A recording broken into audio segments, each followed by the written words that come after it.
এই যে ভাইয়া, শুনছেন? আমি আপনাকে ভালোবাসি। কথাটা কানে যেতেই অবাক হয়ে পেছনে ফিরল আবির। দেখতে পেল ওর ঠিক সামনেই দাঁড়িয়ে আছে একটি মেয়ে, মাথা নিচু করে রাখা। মুখটা ঠিকমতো দেখা যাচ্ছে না, তবুও ও নিশ্চিত বলতে পারবে তাকেও চেনে না। আগে কখনো দেখেছে বলেও মনে পড়ল না, অথচ এমন এক অপরিচিত মেয়ের মুখ থেকে ভালোবাসার কথা শুনছে। ভাবতেই অবাক হয়ে গেল। ভ্রু কুঁচকে প্রশ্ন ছুড়ল মেয়েটার দিকে। কি বললে? বলেছি আমি আপনাকে ভালোবাসি। বলেই আবারও মাথা নিচু করে ফেলল মেয়েটা। আবির অবাক চোখে তাকালো। এক পলকের জন্য ওর চেহারাটা দেখতে পেয়েছে। ফর্সা মুখে লজ্জিত লাল আভা, মুখের গঠন একেবারেই পুতুলের মতো, ভোলা ভালা টাইপ। এইরকম একটা মেয়ে এসে ওকে প্রপোজ করছে। ওকে ইচ্ছে করেই করলো না কেউ জোর করে করালো? এই মুহূর্তে ঠিক কী করা উচিত কেন যেন ভেবেই পেল না। এরকম মেয়েদের কাছে প্রপোজ পাওয়া তার জন্য নতুন নয়। এর আগেও সে এমন হাজারো প্রপোজ পেয়েছে, অনেক সুন্দরী অনেক স্টাইলিশ ধরনের মেয়ে, কিন্তু এর মতো মেয়ে এবারেই প্রথম। মেয়েটার কণ্ঠস্বরে যথেষ্ট জড়তা আছে, বোঝাই যাচ্ছে সে বেশ ইতস্তত বোধ করছে। দাঁত দিয়ে নিচের ঠোঁট কামড়ে ধরে কিছুক্ষণ কি যেন ভাবলো আবির। মেয়েটাকে পা থেকে মাথা অবধি একবার স্ক্যান করে বলল, ড্রেস আপ ভদ্রঘরের, চেহারা ভোলা ভালা। তোমার মতো মেয়ের মাথায় ভালোবাসার ভূত চাপলো কি করে? সত্যি বলছো নাকি কেউ তোমাকে বলতে বাধ্য করছে? এই ভার্সিটিতে পড়ছো কতদিন ধরে? এর আগে তো দেখেছি বলে মনে হয় না। কিসে পড়ছো বলো তো? First year. আশ্চর্য, মেয়েটা প্রপোজ করার সময় ঘাবড়ে গেল না, অথচ কিসে পড়ে সেটা বলতে ঘাবড়ে যাচ্ছে। আবার ফার্স্ট ইয়ারের কথা বলছে, দ্যাট মিন্স মেয়েটা নতুন। কি আশ্চর্য, প্রথম দিনেই মেয়েটা এমন কেন করবে? চেহারা দেখে তো বেয়াদব বা উশৃঙ্খল ধাঁচের লাগছে না। নিজের মধ্যে কিসব বিড়বিড় করে বলল। First year? তার মানে আজই ভার্সিটিতে প্রথম এসেছো? মেয়েটা মুখে কিছু বলল না, লজ্জিত মুখের সামনে পিছনে মাথা নাড়ালো। ব্যাস, যা বোঝার বুঝে ফেলেছে আবির। মেয়েটা অবশ্যই ইচ্ছে করে ওকে প্রপোজ করতে আসেনি, কারণ এই ভার্সিটির কারো এত সাহস নেই ওকে এসে প্রপোজ করবে, সেটা ওর সম্পর্কে জেনে শুনে হোক বা না জেনে। হঠাৎ করেই মাথায় খুন চেপে গেল ওর, কঠিন গলায় জিজ্ঞেস করলো। তোমাকে এখানে কে পাঠিয়েছে? কে বলেছে আমাকে প্রপোজ করতে? তুমি নিশ্চয়ই নিজে থেকে আসোনি। ঠিক করে বলো কে পাঠিয়েছে। ওর ধমকে কেঁপে উঠল মেয়েটা, কিন্তু মুখে কিছুই বলল না, মাথা নিচু করে দাঁড়িয়ে থাকলো। ওর নীরবতা দেখে রাগে গা চলে যাচ্ছে আবিরের। ইচ্ছে করছে ঠাটিয়ে একটা চড় মারুক মেয়েটার গালে। কত বড় সাহস ওকে এসে প্রপোজ করে! আবার ভালো বুঝে যখন জিজ্ঞেস করছে কে পাঠিয়েছে, তখন আবার কথা না বলে ঢং করছে। রাগী গলায় বলল, কথা বলছো না কেন? বলো কে পাঠিয়েছে। কেউ পাঠায়নি, আমি নিজে নিজেই এসেছি। আমার আপনাকে ভালো লেগেছে, তাই আমি আপনাকে ভালোবাসি। ভালোবাসো আমায়? ওহ নো, ভালোবাসা আমায় ফুট। ভার্সিটিতে প্রথম দিন এসেই ভালোবাসা হয়ে গেছে? বারে, কি স্পিড! 4G নেটওয়ার্কও দেখি ফেল মারবে। তাই কি দেখে ভালোবাসলে শুনি? ছেলেটার ব্যঙ্গধ্বনি শুনে মাথাটা আরো নিচু করে ফেলল মেয়েটা। মুখ দিয়ে আরো একটা কথাও বেরোলো না। তাই দেখে আবিরের যেন ধৈর্যের বাঁধ ভেঙে গেল। কিছু ভাবতে পারল না, মুখে যা আসে তাই বলে গেল মেয়েটাকে। এই তোমাদের মতো কিছু মেয়ের জন্যই আজ মেয়ে জাতি উচ্ছনে যাচ্ছে। তোমাদের মতো কিছু ফাজিল বেয়াদব অসভ্য মার্কা মেয়ের জন্যই মেয়েরা তাদের প্রাপ্য সম্মান পায় না। আর তোমাদের এই সকল ভালোবাসার জন্য হাজারো ছেলেকে বকে যেতে হয়। তোমাদের কাছে ভালোবাসার কোনো দামই নেই। এটাকে নিয়ে যা তা বলতে তোমাদের বাধে না। কি যেন বলছিলে তুমি? আমাকে ভালোবাসো বলি ভালোবাসার মানে বুঝো তুমি? ফার্স্ট ডেতে এসে সিনিয়রদের সম্মান না করে প্রেমের প্রস্তাব দাও। How seamless! বেয়াদব অসভ্য মেয়ে কোথাকার! গড়গড় করে কথাগুলো বলে সামনে তাকাই আবির। দেখতে পাই মেয়েটার মাথা এখনো নিচু করে রাখা, আগের চেয়েও অনেক বেশি নিচু করা। ও হঠাৎ চিৎকার করে ধমকে ওঠে। কি হলো, এখনো দাঁড়িয়ে আছে যে? তোমার কি মান সম্মান বোধ নেই, নাকি নিজেকে বাজারে সস্তা পণ্য বলে মনে হয়? এখনো দাঁড়িয়ে আছো কোন সাহসে? আর অপমান হতে মন চাইছে? এখনো হাতে সময় আছে, যা বলছি। প্রচণ্ড জোরে ধমক দেয় আবির। মেয়েটাকে এবারে একবারের জন্যও মাথা তুলতে দেখা যায়। সে রক্তিম মুখে তাকালো ওর দিকে। মুখটা ঠিক কী কারণে রক্তিম তা বোঝা যাচ্ছে না। রাগ নাকি লজ্জায়, কিন্তু মেয়েটার চোখে পানি। ছলছল করছে চোখ দুটো, দাঁত দিয়ে ঠোঁট কামড়ে নিচের কান্না আটকানোর চেষ্টা করছে। আবির আরও কিছু বলতে যাবে তার আগেই হঠাৎ উল্টো ঘুরে দৌড় দিল মেয়েটা। প্রচণ্ড বেগে চুলগুলো উড়িয়ে দিয়ে চলে গেল কোথাও। যাবার সময় বারবার বাহাতে চোখ মোছার চেষ্টা করলো, কিন্তু থামলো না। ছুটে বেরিয়ে গেল ওর দৃষ্টিকোণ থেকে। যত সব ফাজিল মেয়ে, কোথা থেকে যে আসে না এরা, জাস্ট রিডিকুলার্স। বলতে বলতেই শ্বাস ছাড়ে আবির। রাগ হয়ে প্যান্টের পকেটে হাত ঢুকিয়ে দেয়, বের করে আনে একটা বেনসনের প্যাকেট, সাথে একটা ম্যাচ। প্যাকেট থেকে একটা সিগারেট বের করে ঠোঁটের মাঝে আটকে নেয়। ম্যাচ থেকে একটা লাঠি বের করে ঠুকে আগুন জ্বালিয়ে নেয় তাতে। তারপর জ্বলন্ত কাঠিটা খুব সাবধানে ঠোঁটের কাছে এনে বের করে রাখা সিগারেটে আগুন জ্বালায়। টোকা মেরে উড়িয়ে দেয় আগুন সহ কাঠিটাকে। সেটা উড়ে গিয়ে কোথায় যে যায় সে খেয়াল আর রাখে না। মাথা থেকে সব চিন্তা ছেড়ে ফেলে সিগারেটটা হাতে নেয়। 2 আঙ্গুলের ফাঁকে বিশেষ কায়দায় সেটাকে ধরে রেখে আবারও ঠোঁটে ছুঁইয়ে নেয়। লম্বা লম্বা টান দিতে দিতে ধোঁয়া বের করে নাক মুখ দিয়ে। সে যে সব সময় সিগারেট খায় তা না, মাঝে মাঝে খায়। যখন প্রচণ্ড রাগ আর বিরক্ত হয় কোনো কিছুতে, তখন তাতে রাগ কমে বলে মনে হয় না। তবে সাময়িক কালের জন্য সিগারেটের ধোঁয়ার সাথে রাগটাও উড়ে যায়। বর্তমানে সেই চেষ্টাই করছে ও, রাগটাকে দমন করতে, মেজাজটাকে স্বাভাবিক করতে। কারণ একটু পরেই ওকে পার্টি অফিসে যেতে হবে। দলের নতুন নেতা কে হবে তাই নিয়ে আলোচনা বসবে আজ। খুব সিরিয়াস একটা বিষয়, গুরুত্বপূর্ণ আলোচনা করা হবে। এমন জায়গায় কিছুতেই মেজাজ খারাপ করে যাওয়া যায় না। দেখা গেল একটুতেও ক্ষেপে গিয়ে উল্টোপাল্টা কিছু বলে বসলো, ব্যাপারটা ভালো দেখাবে না, তাতে নিজের ইমেজ খারাপ হয়ে যাবে। সিগারেটে টান দিতে দিতেই মনে হেঁটে যায় আবির। আশেপাশে তাকায় না, নিজের মতো করে হাঁটতে হাঁটতে এগিয়ে যায় পার্টি অফিসের দিকে। হাঁটুতে মুখ গুজে রেখে ফুপিয়ে ফুপিয়ে কাঁদছে প্রাপ্তি। আজ তার ভার্সিটিতে প্রথম দিন ছিল। ফার্স্ট ইয়ারে ফার্স্ট ক্লাস। কত আশা, কত স্বপ্ন সাধন করেছিল এই দিনটার জন্য। ভার্সিটি লাইফ স্বাধীনতার এক অন্য নাম। চিরকাল বাবা মায়ের সাথে থেকে স্কুল কলেজে জীবন শেষ করেছে। ধরা বাঁধা জীবন, কোথাও কোনো স্বাধীনতা ছিল না। মা বাবা যা বলেছে তাই করেছে। নিজে থেকে কিছু বলবার বা করবার জো ছিল না। তাই সব সময় অপেক্ষা করেছিল ভার্সিটি লাইফের জন্য। মা বলতেন, আগে ভালো করে লেখাপড়া কর, ভালো একটা ভার্সিটিতে চান্স পেয়ে নে, তারপর আমি তোর সব ইচ্ছে পূরণ করব। তখন তুই তোর ইচ্ছে মতো চলিস, আমি বাধা দেব না। প্রাপ্তি তখন হাসি মুখেই মেনে নিয়েছে সব। অনেক চেষ্টা খাটাখাটনি করে চান্স পেয়েছে ঢাকা ভার্সিটিতে, ওর স্বপ্নের ভার্সিটি, স্বপ্নের সাথে পথ চলার জন্য। কিন্তু প্রথম দিনেই ওর সেই স্বপ্নের 12:15 বেজে গেছে। সিনিয়রদের পাল্লায় পড়ে শিকার হতে হলো র্যাগিংয়ের। মান সম্মানের ভয়ে যে মেয়ে জীবনে কখনো যেটা করেনি, কখন কোনো ভুল হয়ে যায় এই ভেবে কখনোই কোনো ছেলের দিকে ফিরেও তাকায়নি, আজ সিনিয়রদের পাল্লায় পড়ে সেই মেয়েই কিনা একটা অচেনা ছেলেকে প্রপোজ করে ফেললো। আর সেই ছেলেটা কত খারাপের খারাপ, কি সুন্দর করে ওকে অপমান করে ছেড়ে দিল, বিনা হারপিকে একেবারে ধুয়ে ছাড়লো। ভেবেই বারবার কান্না পাচ্ছে ওর। মনে মনে পণ করে ফেললো জীবনে আর কোনো দিনও ওই ছেলের দিকে ফিরেও তাকাবে না, আর ওই বজ্জাত সিনিয়রগুলোর ধারে কাছেও যাবে না। যে রাস্তায় ওরা যাবে, যেখানে ওদের ছায়া পড়বে, তার আশেপাশেও ঘেঁষবে না, কিছুতেই না। ওর একা একা দুঃখ বিলাসের মাঝে হঠাৎ খুব শব্দ করেই বেজে উঠল ওর ফোনটা। কান্না ভেজা চোখে এক পলক স্ক্রিনের দিকে তাকালো। লেখা ভাসছে আম্মু। ফোনটা সে ধরবে না, মার উপর তার অভিমান জমেছে, ভীষণ অভিমান। সে একা একা ফ্ল্যাটে এসে উঠেছে, ভার্সিটিতে যাচ্ছে, অথচ প্রথম দিনে তার মা তাকে কলই দিল না। একবারও মনে করলো না যে প্রাপ্তি একা একা কি করছে।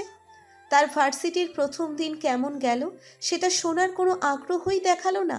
কাঁদতে কাঁদতেই একবার জোরে নাক টেনে নেয় প্রাপ্তি। ইস, সর্দি লেগে গেছে।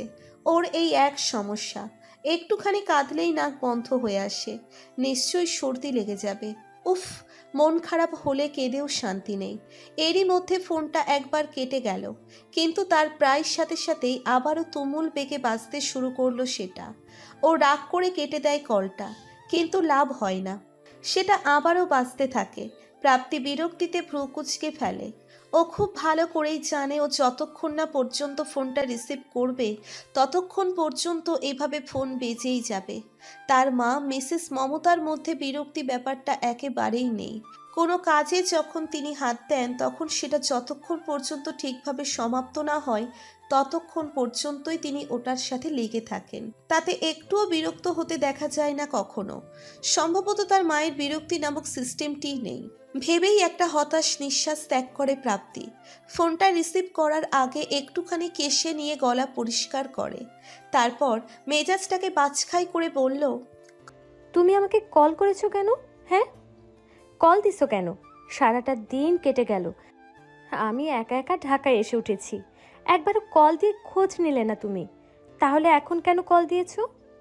এতক্ষণে আমার কথা মনে পড়েছে তোমার? তা পড়লো কেন? না পড়লে কি খুব ক্ষতি হয়ে যেত? আরে বাবা থাম তো, একেবারে এত কথা বলিস কেন? একটু শ্বাস নে, তারপর কথা বল। কথা বলবো? কিসের কথা বলবো? কোনো কথাই নেই তোমার সাথে। আমি আর কথা বলবো না তোমার সাথে। ফোন কেটে দাও বলছি, এক্ষুনি কেটে দাও। আমাকে কাটতে কেন বলিস? তোর হাত নেই, তুই কাট। কথাটা শুনেই ফোঁস করে শ্বাস ছাড়ে ও। তার মা এমনই, ব্যবহারটা এমন যেন ও তার মেয়ে নয়, জিগের কি দোস্ত। শুধু ওর মাই নয়, ওর বাবাও ওরকম একজন মানুষ। তাদের সাথে ওর সম্পর্ক একদম বেস্ট ফ্রেন্ডের মতো। কথাটা শুনে অনেকেই হয়তো চমকাবেন, কিন্তু ঘটনা আসলেই সত্যি। প্রাপ্তি আর ওর পরিবার এমনই। ওর অভিমানকে পাত্তা দিল না দেখে আরো বেশি ক্ষেপে গেল প্রাপ্তি। দাঁত কটমট করে বলল, ঠিক আছে, আমি কাটছি। আর একবারও কল দিবে না তুমি, তাহলে ব্লক মারবো কিন্তু, এই বলে দিলাম। আচ্ছা ঠিক আছে, আমিও আর কল দিব না, কিন্তু দেখিস ঝামেলায় পড়লে আবার আমাকে বলতে আসবি না। যাও যাও, দরকার নেই তোমার। আমার সমস্যা আমিই মিটিয়ে নিতে পারি। হুম। বলে আর একটু সময় নেয় না ও। মমতাকে একটা কথা বলার সুযোগ না দিয়েই কলটা কেটে দেয়।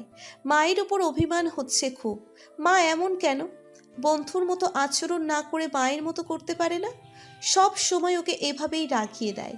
ভেবেই মন খারাপ করে ফোনটা বেডের দিকে ছুঁড়ে মারে। কান্নাকাটি করে মাথা ব্যথা হয়ে গেছে। ওয়াশরুমে গিয়ে ফ্রেশ হওয়া দরকার। তুই তো আজকাল বড্ড খারাপ হচ্ছিস প্রাপ্তি। একা একা ঢাকায় গেলি, ভার্সিটিতে ক্লাসও করলি, কই একবারও তো নিজে থেকে কল দিলি না। বাড়ি থেকে যাওয়ার সময় দেখলাম খুব খুশি, ঢাকায় যাচ্ছিস একলা একলা থাকতে, সেই আনন্দ তোর ধরেই না। এদিকে আমি যে মন খারাপ করলাম, সে খোঁজ নিয়েছিস? আর আজ তোকে কল করিনি বলে এত অভিমান? এটা কোনো কথা বল? নিজের বেলায় 16 আনা, পরের বেলায় কাঁচকলা। মেসেজটা ওর মায়ের নাম্বার থেকে এসেছে, মানে তিনি নিচে পাঠিয়েছেন। ভেবেই খুব খুশি হয়ে ওঠে ও। মায়ের অভিমান দেখে মুচকি হাসে। মনটা ভালো হয়ে গেছে তার। এতক্ষণে নিজেকে খুব ফ্রেশ লাগছে, বড্ড শান্তি পাচ্ছে মনে। আসলে মিসেস মমতার মমতাময়ী বাণী ওর মন ভালো করে দিতে যথেষ্ট। ওর সকল অভিমান ভাঙতেও একাই 100। রাত বাজে 1:39। এত রাতে বাড়ির দরজার সামনে এসে দাঁড়িয়ে আছে আবির, কিন্তু ভেতরে ঢোকার সুযোগ হচ্ছে না, কারণ দরজা তো বন্ধ। এত রাতে কেই বা ওর জন্য দরজা খুলে রাখবে? সবারই তো ঘুম নামক বস্তুর প্রয়োজন আছে, মস্ত প্রয়োজন। আবির চিন্তিত মুখে দরজার দিকে তাকিয়ে আছে। একবার একবার করে কলিং বেলের উপর হাত রাখছে, কিন্তু সুইচ টেপার সাহস পাচ্ছে না। সুইচ টিপে দিলেই তো সর্বনাশ। মা ঠিক জেগে উঠবেন, তারপর শুরু হবে তার রাগারাগি মেগা এপিসোড। এই মাঝরাতে তার কমেডি শো দেখতে ওর একদমই ইচ্ছে করছে না, তাই কলিং বেল না বাজিয়ে চুপচাপ দাঁড়িয়ে আছে। অবশ্য দাঁড়িয়ে থেকেই বা লাভ কি? বেল না বাজালে বা কাউকে না ডাকলে দরজা খুলবেটাকে? একটা কাজ অবশ্য করা যায়, আদ্রিকে কল দেওয়া যায়। ও নিশ্চয়ই ঘুমোচ্ছে না, আজকালকার মেয়েরা এত তাড়াতাড়ি ঘুমোয় না। রাত জেগে বয়ফ্রেন্ডের সাথে চ্যাট করে সারা রাতে বাবু সোনা জান প্রাণ বলতে বলতে মুখে ফেনা তুলে ফেলে। তারপর ভোরের দিকে 1 গ্লাস পানি খেয়ে দেয় ঘুম। পানি খাওয়াটা অবশ্যই জরুরি, কারণ রাতভর প্যাচাল পারতে পারতে গলা শুকিয়ে যায়। সে ঘুম ভাঙে কখন কে জানে। আদ্রি অবশ্য এইসব করে না, করার চেষ্টাও করে না। তবে সারা রাত জাগে, জেগে জেগে বই পড়ে। এটাই তার ওয়ান অ্যান্ড অনলি কাজ। 2 বার রিং হতেই কল রিসিভ করলো আদ্রিতা। বিরক্তি মাখা কণ্ঠে বলল, হ্যালো ভাইয়া, বল আজ রাতেও কি ফিরবি না? বিছানায় কোলবালিশ চাপা দিয়ে রাখবো? শোন, মা কিন্তু তাহলে ঠিকই টের পেয়ে যাবে। সন্ধ্যের দিকে বেশ কয়েকবার তোর ঘরে চেক করে গেছে, তোকে না দেখে মনে মনে কিন্তু ভীষণ খেপেছে। মায়ের রাগের কথা খুব ভালো করেই জানে আবির। হুট করে রাগারাগি করেন, যখন করেন তখন হুঁশ জ্ঞান থাকে না, যা খুশি তাই করেন। ইভেন এত বড় বড় ছেলে মেয়ের গায়েও হাত তোলেন। গায়ে হাত তোলা মানে বেশি কিছু না, শুধু দু একটা চড় মারা। তার ধারণা এটাতে তার বাচ্চারা অপমানিত লজ্জিত হবে, কারণ মারের মধ্যে চটটাই হচ্ছে সবচেয়ে অপমানকর। আর এত বড় দামড়া বাচ্চাদের মারের ব্যথায় থাকে, অপমান গায়ে লাগে বেশি। ওদের ভাষায় যাকে বলে হয় প্রেস্টিজ পাংচার। আবার মারামারির 2-1 ঘন্টার মধ্যেই তার মন বদলে যায়। রাগ পড়ে গিয়ে নিজের কাজের জন্য শুরু হয় অনুশোচনা। তখন সেই দুঃখের ঠেলাই তার স্ট্রোকের মতো হয়। যতক্ষণ পর্যন্ত না তখন ছেলে মেয়েকে আদর করে দেন, ততক্ষণ পর্যন্তই তার এই স্ট্রোক স্ট্রোক ফিলিংসটা থাকে। তাই আবির আদ্রিতা এই রাগের নাম দিয়েছে হাওয়াই মিঠাই রাগ। তার মা মিসেস আসিয়া বেগম এরকমই কি যেন চিন্তা করে বলল, এই শোন, আমি বাসার দরজার সামনে দাঁড়িয়ে আছি, তুই এসে দরজাটা খুলে দিয়ে যা। আমি চুপচাপ করে আমার ঘরে চলে যাব, মা একটু টের পাবে না। ভাইয়ের কথা শুনে বিরক্ত হলো আদ্রিতা। মনে মনে রাগ করে ভাবল, তার ভাইটা বড্ড বদ, রোজ এমন দেরি করে ফিরবে আর ওকে এসে বিরক্ত করবে। উফ, এত আরামের জায়গা থেকে কি ওঠা যায়? কষ্ট লাগে না বিছানা থেকে উঠতে? ঠিক আছে, আসছি। ঠিক 2 মিনিটের মাথায় আদ্রিতা এসে দরজা খুলে দেয়। ওর বিরক্ত মাখা মুখটা দেখে দাঁত কেলিয়ে হাসে আবির। এক হাতে ওর চুল এলোমেলো করে দিয়ে বলে, আমার জানটুস বোনটা, লাভ ইউ। বলেই আর দেরি করে না, চুপচাপ নিজের ঘরে চলে যায়। যাওয়ার আগে মায়ের ঘরে একবার উকি মারতেও ভোলে না। ভেতর থেকে তার বাবা মোকশেদুল সাহেবের নাক ডাকার প্যাপ ও আওয়াজ আসছে। তার মানে সবাই ঘুম, যাক নিশ্চিন্ত।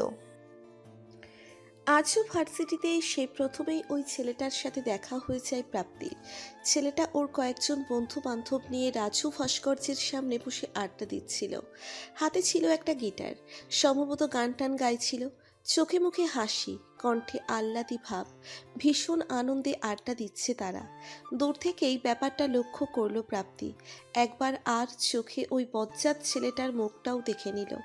বাড়াবাড়ি রকমের সুন্দর একটা ছেলে, নাক মুখ চোখ সবই যেন সৃষ্টিকর্তার নিপুণ হাতে তৈরি। কোথাও এতটুকু পরিমাণে ঘাটতি নেই, কিন্তু তারপরেও ছেলেটাকে দেখে ভালো লাগলো না।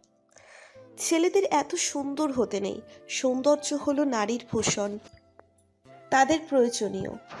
এই কথাটা যেন ও খুব করে মানে। তাই আবিরের মতো বাড়াবাড়ি রকমের সুন্দর ছেলেকে দেখেও ভালো লাগলো না ওর।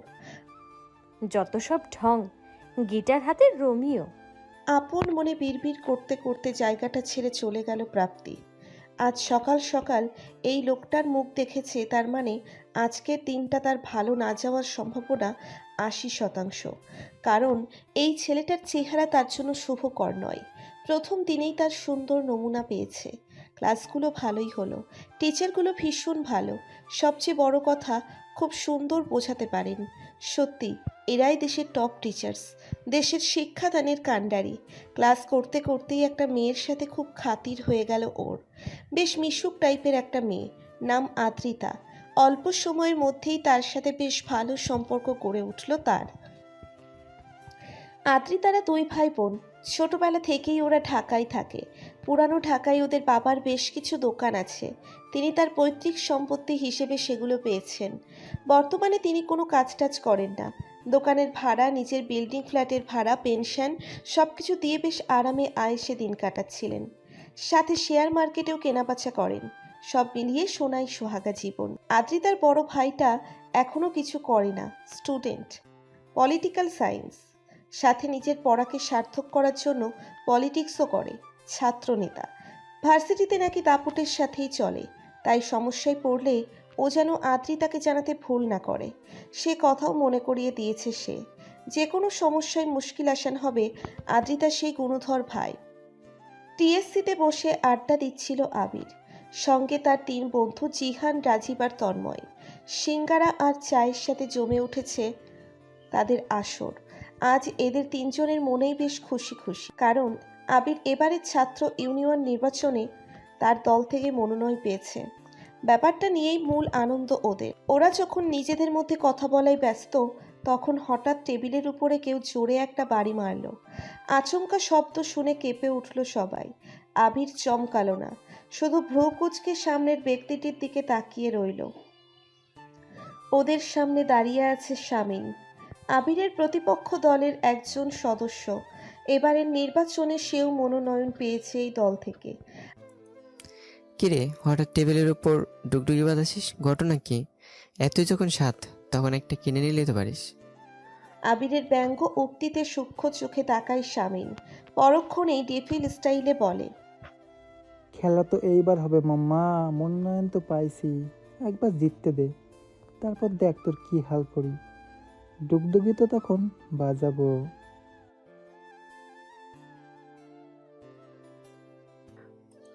তোর ভাব দেখে মনে হচ্ছে খালি মনোনয়ন না, নির্বাচনে জিতে গেছিস।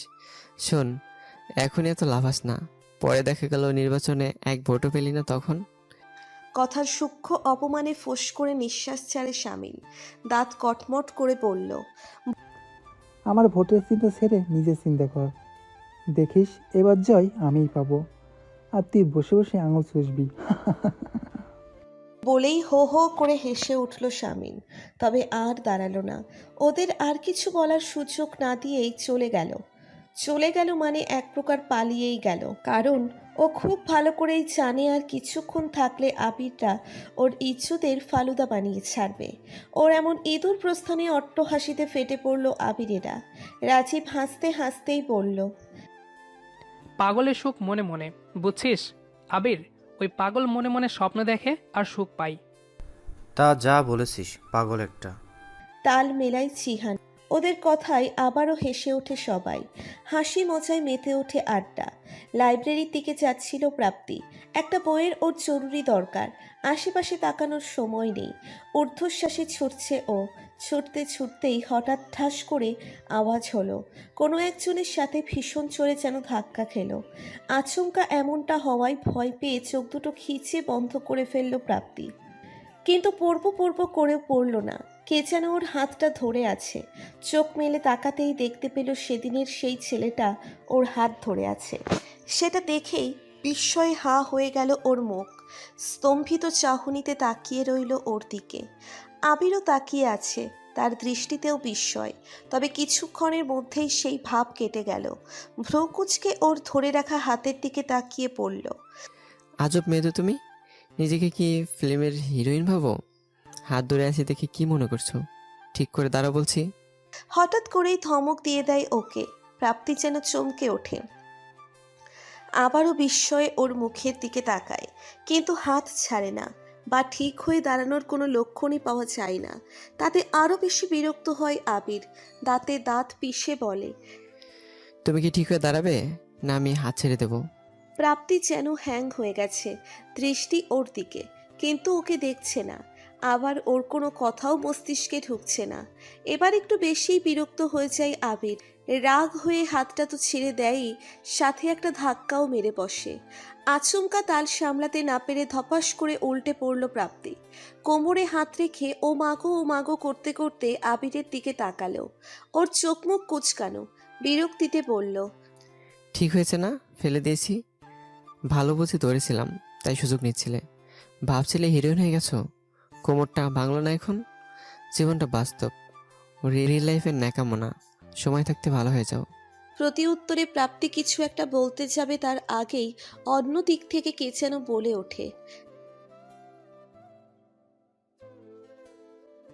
ডাক শুনে সেদিকে তাকাই আবির। পরিচিত কাউকে দেখে চোখে চোখে ইশারা করে আসছি। তারপর প্রাপ্তির দিকে এক পলক তাকিয়ে বিরক্তি নিয়ে বলে, যত সব ফাউল একটা মেয়ে। বলতে বলতেই চলে যায় সেখান থেকে। পুরো ব্যাপারটা যেন মাথার ওপর দিয়ে যায় ওর। এই ছেলেটা এমন কেন? নিজেই পড়ে যাওয়া থেকে বাঁচালো, আবার নিজেই ধাক্কা মেরে ফেলে দিল। তাহলে ধরার কি মানে ছিল? আর ওকে কি ভাবে এই ছেলে? ও কোনো সস্তা মেয়ে? সেদিন না হয় র্যাগিংয়ের শিকার হয়েছিল বলে না জেনেই ওকে প্রপোজ করেছিল, তাই বলে এরপর আর কিছু না করেই এমন অপমান? এ তো ঠিক না, অন্যায়, ঘোরতর অন্যায়। ছেলেটার প্রতি এক অজানা অহেতুক অভিমান এসে ভর করে ওর মনে। মেয়েটা অভিমানী, তাই একটুতেই অভিমান করে। কিন্তু ও তো জানে না যে অভিমান বোঝে না। তার সাথে অভিমান করা চায় না। মুড অফ করে ক্লাসে চলে আসে প্রাপ্তি। দেখে আদ্রিতা আগেই এসে বসে আছে। ওকে দেখে মিষ্টি হেসে হাই জানালো। ও প্রতি উত্তরে হাত নাড়ালো, কিন্তু মুড অফ। আর ভালো হলো না। চুপচাপ এসে ওর পাশের সিটে বসে পড়ল। আচ্ছা, তোর মুড অফ কেন রে? কি হয়েছে? আদ্রিতার কনুইয়ের খোঁচা খেয়ে সোজা হয়ে বসলো প্রাপ্তি। ওর দিকে এক পলক তাকিয়েই অন্যদিকে চোখ মারল। আনমোনা কণ্ঠে বলল, কিছু না, এমনি। এমনিতে তো এমন হয় না। কি হয়েছে আমায় বল। জোড়াজুড়িতে শুরু করলো আদ্রিতা। প্রাপ্তি শুরুতে বলতে চায় না, কিন্তু শেষ পর্যন্ত কি যেন ভেবে বলেই ফেলে। সবটা শুনে কিছুক্ষণ গম্ভীর হয়ে থাকেও, তারপর এক সময় বলে, না জেনে প্রপোজ করার কাজটা তুই ঠিক করিসনি প্রাপ্তি। ছেলেটা খারাপ না ভালো সেটা তোর জেনে নেওয়া উচিত ছিল। আরে আমি কি ইচ্ছে করে করেছি নাকি? ওই সিনিয়র আপুরাই তো বলল সাদা শার্ট পরা ছেলেটাকে গিয়ে প্রপোজ করো। আমি তো ভয় না করে দিলাম, কিন্তু ওরা শুনলো না। ব্ল্যাকমেল করা। বুঝেছি, আর বলতে হবে না, কিন্তু ছেলেটারও তো দোষ আছে। ওভাবে না না বললেও পারতো। আর তুই বা কেমন? ছেলেটা যখন জিজ্ঞেস করলো কে পাঠিয়েছে সেটা বলিসনি কেন? তা বললে তো আর তোর সম্পর্কে ওর খারাপ ধারণা জন্মাতো না। অচেনা একটা ছেলের সাইড নিচ্ছে দেখে মনে মনে বেশ ক্ষুণ্ণ হলো প্রাপ্তি। বানিয়ে বানিয়ে আবির সম্পর্কে অনেক কিছু বলল, যেন আবির সম্পর্কে ওর খারাপ ধারণা হয় আর ওর সাপোর্ট করে। এতে অবশ্য কাজ হলো। আদ্রিতা বলল, ঠিক আছে, টেনশন নিস না, ছেলেটাকে আগে খুঁজে নি, তারপর দেখাবো মজা। অবাক হয় প্রাপ্তি। সেটা দেখে আদ্রিতা মুখে ডেফিল হাসি ফুটায়, বলে, আমি কেন করব? আমার ভাইয়া আছে না, আগে আগে দেখো হোতা হে ক্যা। ভার্সিটি থেকে ফ্ল্যাটে ফিরে মায়ের নাম্বারে কল করে প্রাপ্তি। দুবার বাজতেই রিসিভ করেন মমতা। টিটকিরি করে বললেন, কিরে, কাল না বললি আর কল দিবা না? আজ যে কল করেছিস, এত তাড়াতাড়ি আমার দরকার পড়লো? বাবা গো, ফিলিং সেলিব্রিটি। মায়ের এমন কথা শুনে মনে মনে আবারও অভিমান করে প্রাপ্তি। তার মাটা যে এমন কেন, সব সময় শুধু ইয়ার্কি করেন। অভিমানী গলায় বলল, তুমি সব সময় শুধু এমন করো কেন? আমি কি তোমার মেয়ে নাকি, বান্ধবী? হ্যাঁ, সব সময় খালি আর কি। তাহলে ইয়ার কি করবো না বলছিস? ঠিক আছে। বলেই নিজের কণ্ঠটাকে একটু মোটা করে রাশভারী স্টাইলে বললেন, বেয়াদব মেয়ে, আমাকে কল দিয়েছিস কেন তুই? হ্যাঁ, তোর কত বড় সাহস আমার সাথে বেয়াদবি করিস? আমাকে বলিস কল করবা না, ঢাকায় গিয়ে কি পাখা গজাইছে তোর? এবার আয়, খালি তোর পাখা আমি কেটে ফেলবো কেচি দিয়ে খ্যাচ খ্যাচ করে। আমাকে তো চিনিস না। মা, কি শুরু করলে তুমি? থামবে কি? মেয়ের কাঁদো কাঁদো স্বরে বাধা পেয়ে খিলখিল করে হেসে ওঠেন মমতা। হাসি থামিয়ে বললেন, আচ্ছা যা, থামলাম, বল কি করবি? এতক্ষণে তাকে মা মা লাগছে। প্রাপ্তি খুশি হয়ে তার সাথে কথা বলতে থাকে, ওদিকের খোঁজ খবর নেয়। তারপর একসময় ভার্সিটির প্রথম দিন প্রসঙ্গে এসে আবিরের ঘটনাটাও বলে। সবটা শুনে কিছুক্ষণ নিশ্চুপ হয়ে থাকেন মমতা। তার হঠাৎ নীরবতা দেখে চুপসে যায় ও। মনে মনে চিন্তায় পড়ে যায়, হঠাৎ কি হলো মমতার? উনি হঠাৎ চুপ মেরে গেলেন কেন? ও কি তবে ঘটনাটা বলে ভুল করলো? মা কি এখন ওকে বকবে যদি রাগ করে বলে বসেন? তোর আর একা থাকার দরকার নেই। ওকে কি চলে যেতে হবে এখান থেকে? ভাবতে ভাবতেই মমতাকে বলতে শোনা গেল, বুঝলাম। কি বুঝলে? ওর প্রশ্ন শুনে বেশ দুষ্টুমি গলায় বললেন, বুঝলাম, মেয়ের আমার বিয়ের বয়স হয়ে গেছে, মেয়ের পাত্র খুঁজে ফেলেছে, এখন তো বিয়ে দিতেই হয়। এই বলেই আবারও হেসে ওঠেন। প্রাপ্তি মৃদু চিৎকার দিয়ে ওঠে। মা! মাকে চুপ করার জন্য প্রতিবাদ করে, কিন্তু লাভ হয় না। মিসেস মমতা তার মতো করে হেসেই যান। একসময় ও রাগ হয়ে বলে, তোমার সাথে কথা বলাই বেকার, রাখছি আমি। প্রাপ্তি শোন, কল কাটিস না, ছেলেটার একটা ছবি তুলে পাঠিয়ে দিস তো, হবু জামাইকে দেখে রাখি। ধ্যাত, আর কিছু বলার সুযোগ দেয় না ওনাকে, রাগ করে কলটা কেটে দেয়। তারপর ফোনটা বেডের ওপর চটকা মেরে চলে যায় ওয়াশরুমে। মায়ের কথা শুনে হ্যাং হয়ে গেছে মস্তিষ্ক, মাথায় এখন পানি ঢালতে হবে। মা যে কী সব বলেন না। আজ বেশ তাড়াতাড়ি বাড়িতে ফিরেছে আবির। ড্রয়িং রুমে ঢুকতেই দেখতে পেল তার মা আর বাড়ির কাজের মেয়ে হাসুমতি বসে আছে সেখানে। সোফার উপরে বসেছেন আশিয়া আর তার পায়ের কাছে হাসু। সামনে টিভিতে একটা হিন্দি সিরিয়াল চলছে। দুজনের দৃষ্টি টিভি স্ক্রিনে নিবদ্ধ, গভীর মনোযোগের সাথে সেখানকার নাটক দেখছেন। কিছুক্ষণ পর পর উত্তেজনায় চিল্লিয়ে উঠছেন। তাদের গভীর মনোযোগে ছেদ ঘটালো না আবির। চুপচাপ সোফার পিছনে গিয়ে সিঁড়ির দিকে হেঁটে চলে গেল। কিন্তু দুধাপ উঠতে না উঠতেই পেছন থেকে ডাক দেন আশিয়া বেগম। গম্ভীর গলায় বলেন, আবির। এই রে, ধরা খেয়ে গেলাম। মা যে এই শকুনি দৃষ্টি পেল কোথায় কে জানে। ভেবেই আস্তে করে একটা ঢোক গিলে ধীরে ধীরে ফিরে তাকালো। ঠোঁটের কোণায় কোনো মতে হাসি ফুটিয়ে পড়ল। জি মা। যাচ্ছ কোথায়? টিভির দিকে তাকিয়েই প্রশ্ন ছুড়লেন আশিয়া। আবির এদিক ওদিক তাকিয়ে স্বাভাবিক গলায় বলার চেষ্টা করলো, ঘরে। তোতলাচ্ছ কেন বাবা? এইবার ওর দিকে তাকালেন উনি। তার চাহনিতেই কেমন একটা ভয় পেয়ে গেল আবির। ও ঠিক ওর মাকে বুঝে উঠতে পারে না, কখনো রাগী কখনো ভালো। কিন্তু ও কিছু বলার আগেই কথা বলে উঠল হাসুমতি। বলল, ভাইজান, আপনি এখন ঘরে যান তো। আপনার সাথে আমার জরুরি মিটিং আছে। আপনি দেরি করে বাড়ি আসেন, সেই বিচার হইব আজ। তয় একটু পরে এই নাটকটা শেষ হইলেই আমি আপনারে ডাকমুনে। এখন যান, নাটক দেখি, জ্বালাইয়েন না। হাসুর কথা শুনে চোখ পাকিয়ে তাকান আশিয়া। ও ভয় পাওয়া গলায় বলল, আম্মা, আপনি তাকান কেন? আমি তো ভালার জন্য কইলাম। আপনি এখন নাটক দেখতেছেন না? ভাইজানের লগে যদি ঝগড়াঝাটি করেন তাহলে নাটক শেষ হয়ে যাইব না? সে কথা শুনি আর কিছু বলল না আশিয়া। টিভির দিকে মনোযোগ ফেরান। কিছুক্ষণের মধ্যেই আবারও সেটার ভেতর ডুবে গেল ওরা। তাই দেখে আবিরও আর কোনো বিরক্তি না করে পালিয়ে যায়। ও ঠিক জানে একটু সময় পার হলেই মার মেজাজ ভালো হয়ে যাবে। তখন আর এসব বিচার টিচার কিচ্ছু করবেন না, বরং আদর করে কথা বলবেন। টঙের দোকানে দাঁড়িয়ে চা খাচ্ছিল আবির। সাথে ওর 3 বন্ধু, চিহান, রাজীব আর তন্ময়। রাজীবের হাতে একটা সিগারেট। সে সিগারেটে টান দিচ্ছে আর বন্ধুদের সাথে আলাপ করছে। আবিরের আর বন্ধুদের মধ্যে কেউই সিগারেট খায় না, খায় শুধু ও আর রাজীব। তবে এখন আবিরের হাতেও শুধু চায়ের কাপ, কারণ ও সব সময় স্মোক করে না। 3 জনে দাঁড়িয়ে দাঁড়িয়ে হাসাহাসি করছে। হঠাৎ কি যেন মনে করে পিছনে ফিরল আবির, আর তাতেই চোখের সামনে ঘটে গেল এক লোমহর্ষক ঘটনা। রাস্তার ওপাশ দিয়ে হেঁটে যাচ্ছিল একটা মেয়ে। বাম কাঁধ থেকে ঝুলছিল তার সাইড ব্যাগ। ওড়না আর ব্যাগের হ্যান্ডেলটা যেন প্যাঁচাপিচি করেই ছিল। মেয়েটা নিজের মতো হাঁটছে, এদিক ওদিকে খেয়াল ছিল না। আর তাতেই হঠাৎ করে পেছন থেকে ছুটে আসে একটা বাইক। ভীষণ গতিবেগে আসতে থাকা কালো বাইকটাই আরোহী ছিল 2 জন। একেবারে চোখের পলকে পেছনে বসে থাকা ছেলেটা হ্যাচকা টান দিয়ে কেড়ে নেয় মেয়েটির কাঁধের ব্যাগ। ব্যাগ আর ওড়নায় একসাথে টান খেয়ে মেয়েটা যেন তাল সামলাতে পারল না, বেসামাল হয়ে পড়ে গেল রাস্তায়। আর মুহূর্তেই ধোঁয়া উড়িয়ে আরও স্পিডে চলে গেল বাইকটা।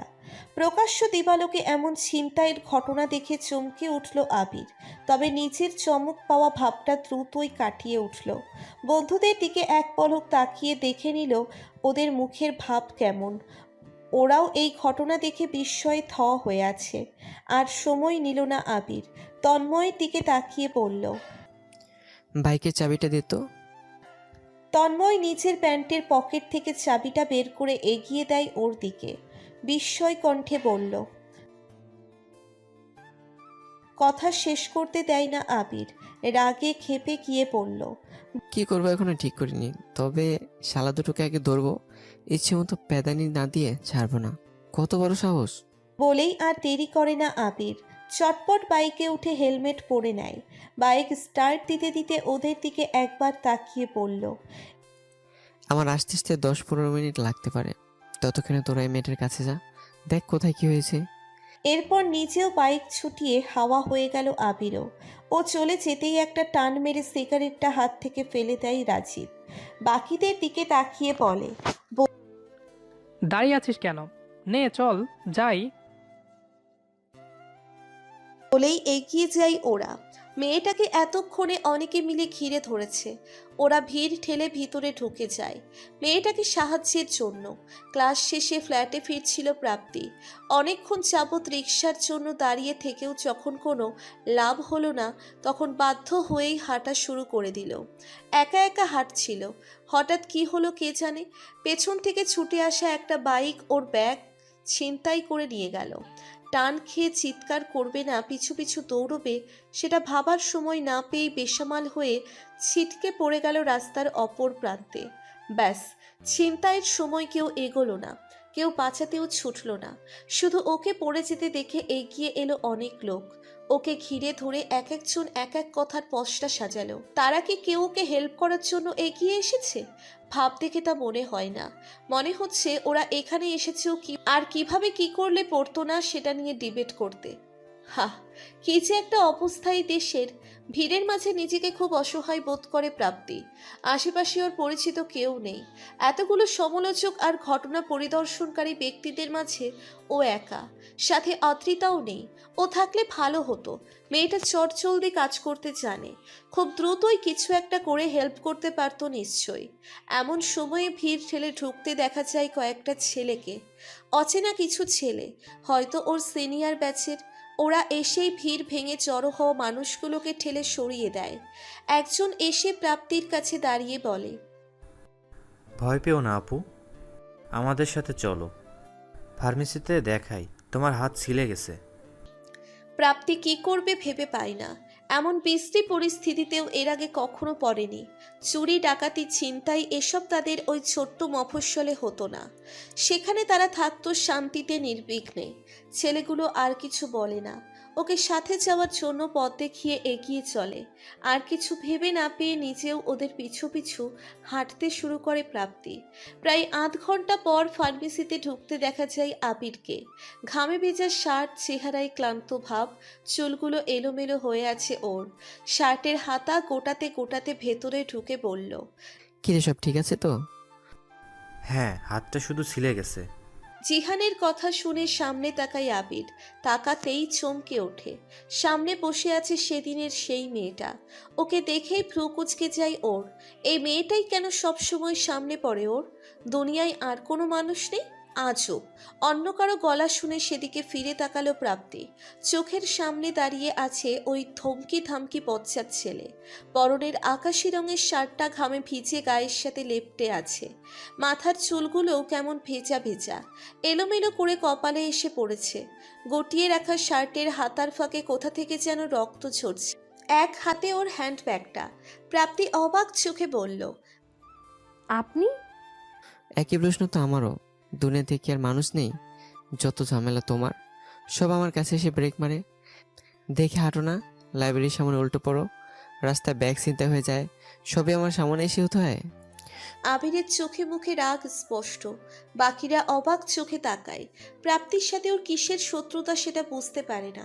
প্রাপ্তিও বিস্ময় দৃষ্টিতে বলে, আমি আপনাকে ইচ্ছে করে বিরক্ত করছি ভাবছেন? আমি কিন্তু ইচ্ছে করে কিছুই করিনি। সেদিন পরোয়াপুরা। হয়েছে, আর কৈফিয়ত দিতে হবে না, আমি কিচ্ছু শুনতে চাইনি। এই নাও তোমার ব্যাগ, দেখো সব ঠিক আছে কিনা। আর এরপর থেকে যেন তোমার ঝামেলা আমাকে জড়াতে না হয়। বলেই ব্যাগটা ওর হাতে ধরিয়ে দিয়ে বেরিয়ে যায় আবির। ওর পেছন পেছন ছুটে আসে ওর বন্ধুরাও। নিজেদের কাজে ব্যস্ত হয়ে পড়ে। তারপর আবিরের কথা শুনে হঠাৎ কেন যেন চোখে জল এসে যায় প্রাপ্তির। ঝাপসা চোখে ওর যাওয়ার দিকে তাকিয়ে বলে, আমি তো কখনো আপনাকে ডাকিনি। আপনি এসেছেন, তাহলে আমাকে কেন বকছেন? চোখের পানিটুকু ওড়নায় কোণায় মুছে ফেলে। ব্যাগটা হাতে নিয়ে বেরিয়ে আসে ফার্মেসির ভিতর থেকে। আবারও হাঁটতে থাকে ফ্ল্যাটের উদ্দেশ্যে। কটা দিন পেরিয়ে যায়। ইনসিডেন্সি বলুন আর বাস্তবিকই বলুন, এর মধ্যে একবারও প্রাপ্তি আর আবিরের মধ্যে কোনো দেখা সাক্ষাৎ হয়নি। সেদিনের পর আবিরের প্রতি অজানা অহেতুক অভিমানটা আরও বেড়ে যায় প্রাপ্তির। ছেলেটা অহেতুক ওকে বকাঝকা করেছে, সবার সামনে অপমান করেছে। এরপরে ও আর কোনোভাবেই চায় না আবিরের সাথে ওর দেখা হোক, কারণ ছেলেটা অন্যের জন্য ভালো হোক কিংবা মন্দ, মানুষের সাথে ব্যবহার হোক না কেন অমায়িক, তারপরেও প্রাপ্তির জন্য ও ভালো না। কুফা টাইপের লোক একটা, বিনা কারণে ওর সাথে বাজে বিহেভ করে। আর যাই হোক, এমন ধারা লোকের সাথে বারবার দেখা হয়ে নিজের আত্মসম্মান খোয়াতে চায় না প্রাপ্তি। রেস্টুরেন্টে বসে আছে আদ্রিতা। প্রাপ্তি আদ্রিতাই ধরে এনেছে ওকে। ওর বড় ভাই নাকি উপলক্ষে ওকে ট্রিট দিবে, সেটাই শেয়ার করার জন্য।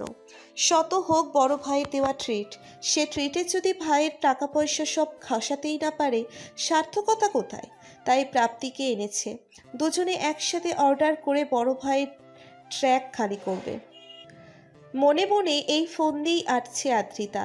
একটু পরেই রেস্টুরেন্টের গেট দিয়ে ঢুকতে দেখা গেল একটা ছেলেকে।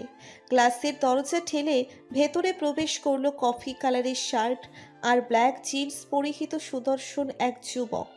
সিল্কি চুল আছড়ে পড়ে কপালের খানিকটা ঢেকে ফেলেছে, চোখে মুখে হাসি হাসি ভাব। ছেলেটা এগিয়ে আসছে ওদের টেবিলের দিকেই।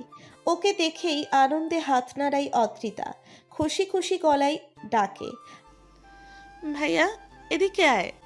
মাথায় নাড়াই ছেলেটা। এতক্ষণ উল্টো দিকে ঘুরে বসেছিল প্রাপ্তি, তাই ওকে দেখতে পায়নি। আদ্রিতার কথা শুনে ফিরে তাকালো, দেখার চেষ্টা করলো আদ্রিতার সেই গুণধর ভাইয়ের চেহারাখানা। দেখতে গিয়েই অবাক হতে হলো ওকে। ছেলেটা আর কেউ নয়, ওর সেই ধমকি ধামকি বজ্জাত ছেলে। ওকে দেখেই ভ্রু কুঁচকে ফেলে ছেলেটা। আদ্রিতা অবশ্য কিছু বুঝতে পারে না, সে তার মতো আনন্দের সাথে ওদের পরিচয় করিয়ে দিতে ব্যস্ত হয়ে পড়ে। Bhaiya meet my friend Sanjana Prapti, and Prapti meet my big brother Abir Istihak. Adrita সানন্দে পরিচয় পর্ব সমাধা করে নেয়। সৌজন্যতার খাতিরে দুজনকেই হাত নেড়ে হাই বলতে হয়, টুকটাক ফর্মালিটিও করতে হয়, অনেকটা বাধ্য হয়েই। কিন্তু কেউ কোনো রকম সিন ক্রিয়েট করে না এবং যথাসম্ভব চেষ্টা করে আগের ব্যাপারটা ভুলে যেতে। তারপর কথা অনুযায়ী একসঙ্গে খাওয়া শুরু করে ওরা। আদ্রিতাই সব অর্ডার করে, ওই সব কিছু নিয়ে নিজের মতামত প্রকাশ করতে থাকে। ওরা দুজন শুধু হ্যাঁ হুতেই সীমাবদ্ধ থাকে, বাড়তি কথা বাড়ায় না। রেস্টুরেন্ট থেকে বেরিয়ে আসে প্রাপ্তি, পেছন পেছন আদ্রিতা আর ওর বড় ভাই আবিরও। আবির তার কার এনেছে, তাই ওরা দুই ভাই বোন কারে করেই যাবে, এই ভাবনা নিয়েই নিজের জন্য রিক্সা খুঁজতে থাকে প্রাপ্তি। রাস্তার একপাশে এসে দাঁড়িয়ে রিক্সা ডাকতে থাকে। এদিকে ওকে এভাবে চলে যেতে দেখে কি যেন ভাবে আবির। মেয়েটা এতক্ষণ ওদের সাথে ছিল, ওর ছোট বোনের বান্ধবী, তার প্রতি ওর একটা দায়িত্ব আছে না? তাছাড়াও এখন গোধূলি বেলা, একটু পরে সন্ধ্যা নামবে, তখন মেয়েটার যেতে সমস্যা হবে না?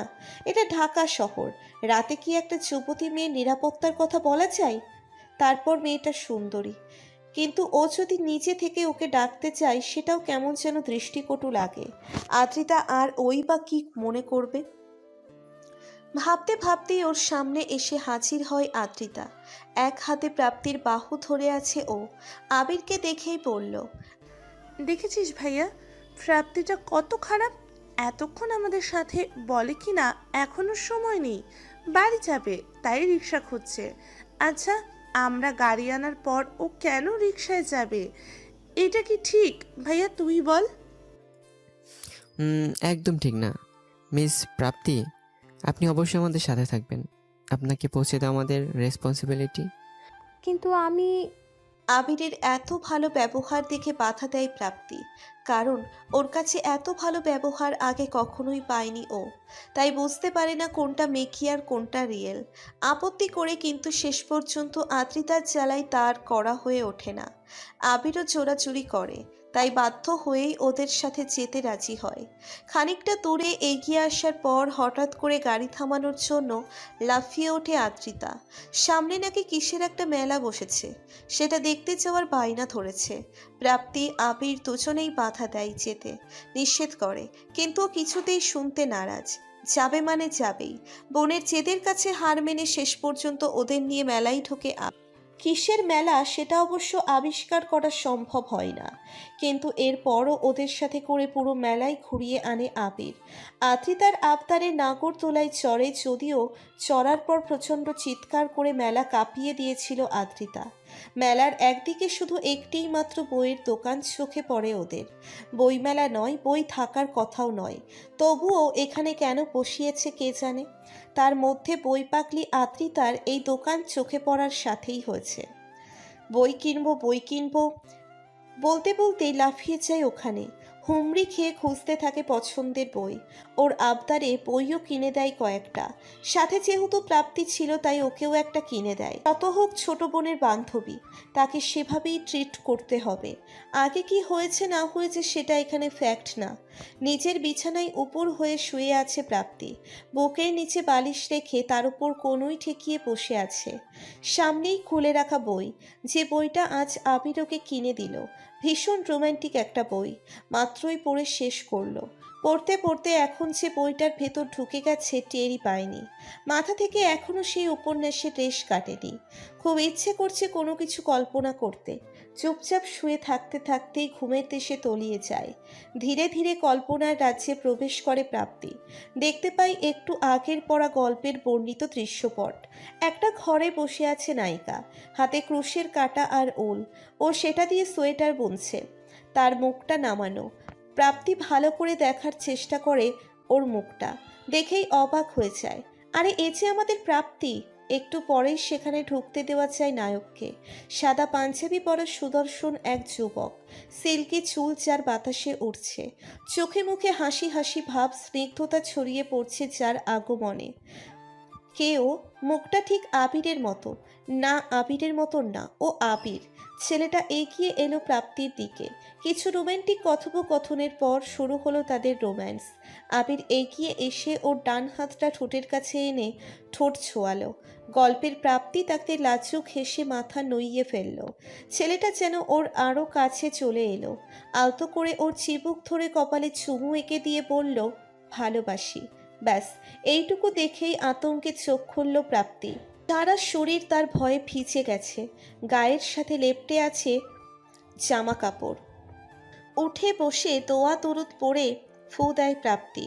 কি সর্বনাশ! এমন ভয়ঙ্কর স্বপ্ন কি করে দেখতে পারে ও, তাও আবার আবির নামের ওই ধমকি ধামকি বজ্জাত ছেলেটাকে নিয়ে।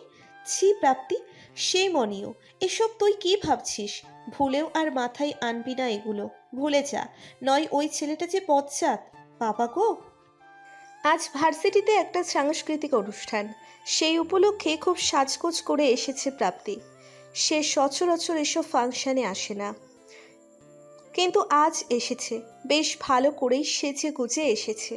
পরনে তার অফ হোয়াইট রঙের সুন্দর একটা শাড়ি, লম্বা লম্বা চুলগুলো শক্ত করে পেঁচিয়ে খোপা করে রাখা। তার সিল্কি চুলে সহজে খোপা আটকে না, তাই এই ব্যবস্থা। সে খোপার একপাশে গুজে রাখা তাজা একটা লাল গোলাপ। মুখে কোনো বিশেষ সাজ নেই, চোখে আইলাইনার আর ঠোঁটে হালকা করে লিপ গ্লোস লাগানো, মুখে সামান্য ফেস পাউডার। ব্যাস, খুব সামান্যই সাজ তার। তবুও এই সামান্য সাজে তাকে অপ্সরীর মতো সুন্দর লাগছিল, যেন পরীর দেশ থেকে হারিয়ে যাওয়া পরী রাজকন্যা। স্টেজে উঠে কি একটা নিয়ে স্পিচ দিচ্ছিল আবির। দূর থেকে সেটা লক্ষ্য করলো প্রাপ্তি, আর চোখে খেয়াল করলো ওর সুন্দর বাচন ভঙ্গি। কি সুন্দর হাত নেড়ে নেড়ে কথা বলছে। আহা, তার সৌন্দর্য যেন তীর বুকে এসে বেঁধে। ভাবতে ভাবতেই কখন সে বুকের উপর হাত রেখে ওর দিকে অপলক দৃষ্টিতে তাকিয়ে থাকলো সেটা নিজেও জানলো না। যখন হুঁশ হলো তখন যেন চমকে উঠল। এ কি প্রাপ্তি, এ তোর কি দশা? ওই ছেলের উপরেই কিনা শেষমেশ ক্রাশ নামক বাস খেয়ে বসলি? এখনই উগলে ফেল, ছেলেটা মস্ত খারাপ, তার নমুনা তুই আগেই পেয়েছিস। নিজের ভুল বুঝতে পেরে জায়গাটা ছেড়ে চলে যায় প্রাপ্তি। সে চায় না ওই ছেলেটার মায়ায় জড়াতে, কারণ সে যে ওর জন্য শুভকর কেউ নয়, তা বেশ ভালোই বুঝতে পেরেছিল। এরপর বিভিন্ন অকেশনে কারণে অকারণে ওর সাথে দেখা হয়ে যেত প্রাপ্তির। আবিরের বাড়াবাড়ি রকমের সৌন্দর্য বরাবরই মুগ্ধ করত ওকে, কিন্তু ও তো সেই মায়ায় জড়াবে না, কিছুতেই না। কিন্তু সর্বনাশ যখন অবশ্যম্ভাবী, তখন কি আর কোনো কিছু করেই তাকে ঠেকানো যায়? প্রাপ্তির সর্বনাশ লেখা হয়ে গিয়েছিল আবিরের নামেই। তার চোখেই নিচের সর্বনাশ প্রত্যক্ষ করেছিল প্রাপ্তি, কিন্তু ঠেকাতে পারেনি, কারণ প্রেম নামক রোগে সে তখন মারাত্মকভাবে সংক্রমিত। কিছুতেই মাথা থেকে ছেড়ে ফেলা যায়নি আবির ইস্তিয়াককে। ছাত্র ইউনিয়ন নির্বাচনে শেষ পর্যন্ত আবিরই জিতে গেছে। শুধু জিতেছে তা নয়, শামিনকে লেজে গোবরে করে হারিয়েছে। শামিন যতই ফটর ফটর করে সে নিজেও জানতো এবার অবশ্যই আবির জিতবে। যাই হোক, এটা নিয়ে সে নতুন করে কোনো ঝামেলা পাকায়নি, কারণ তাতে তার ক্ষতির সম্ভাবনাই বেশি ছিল।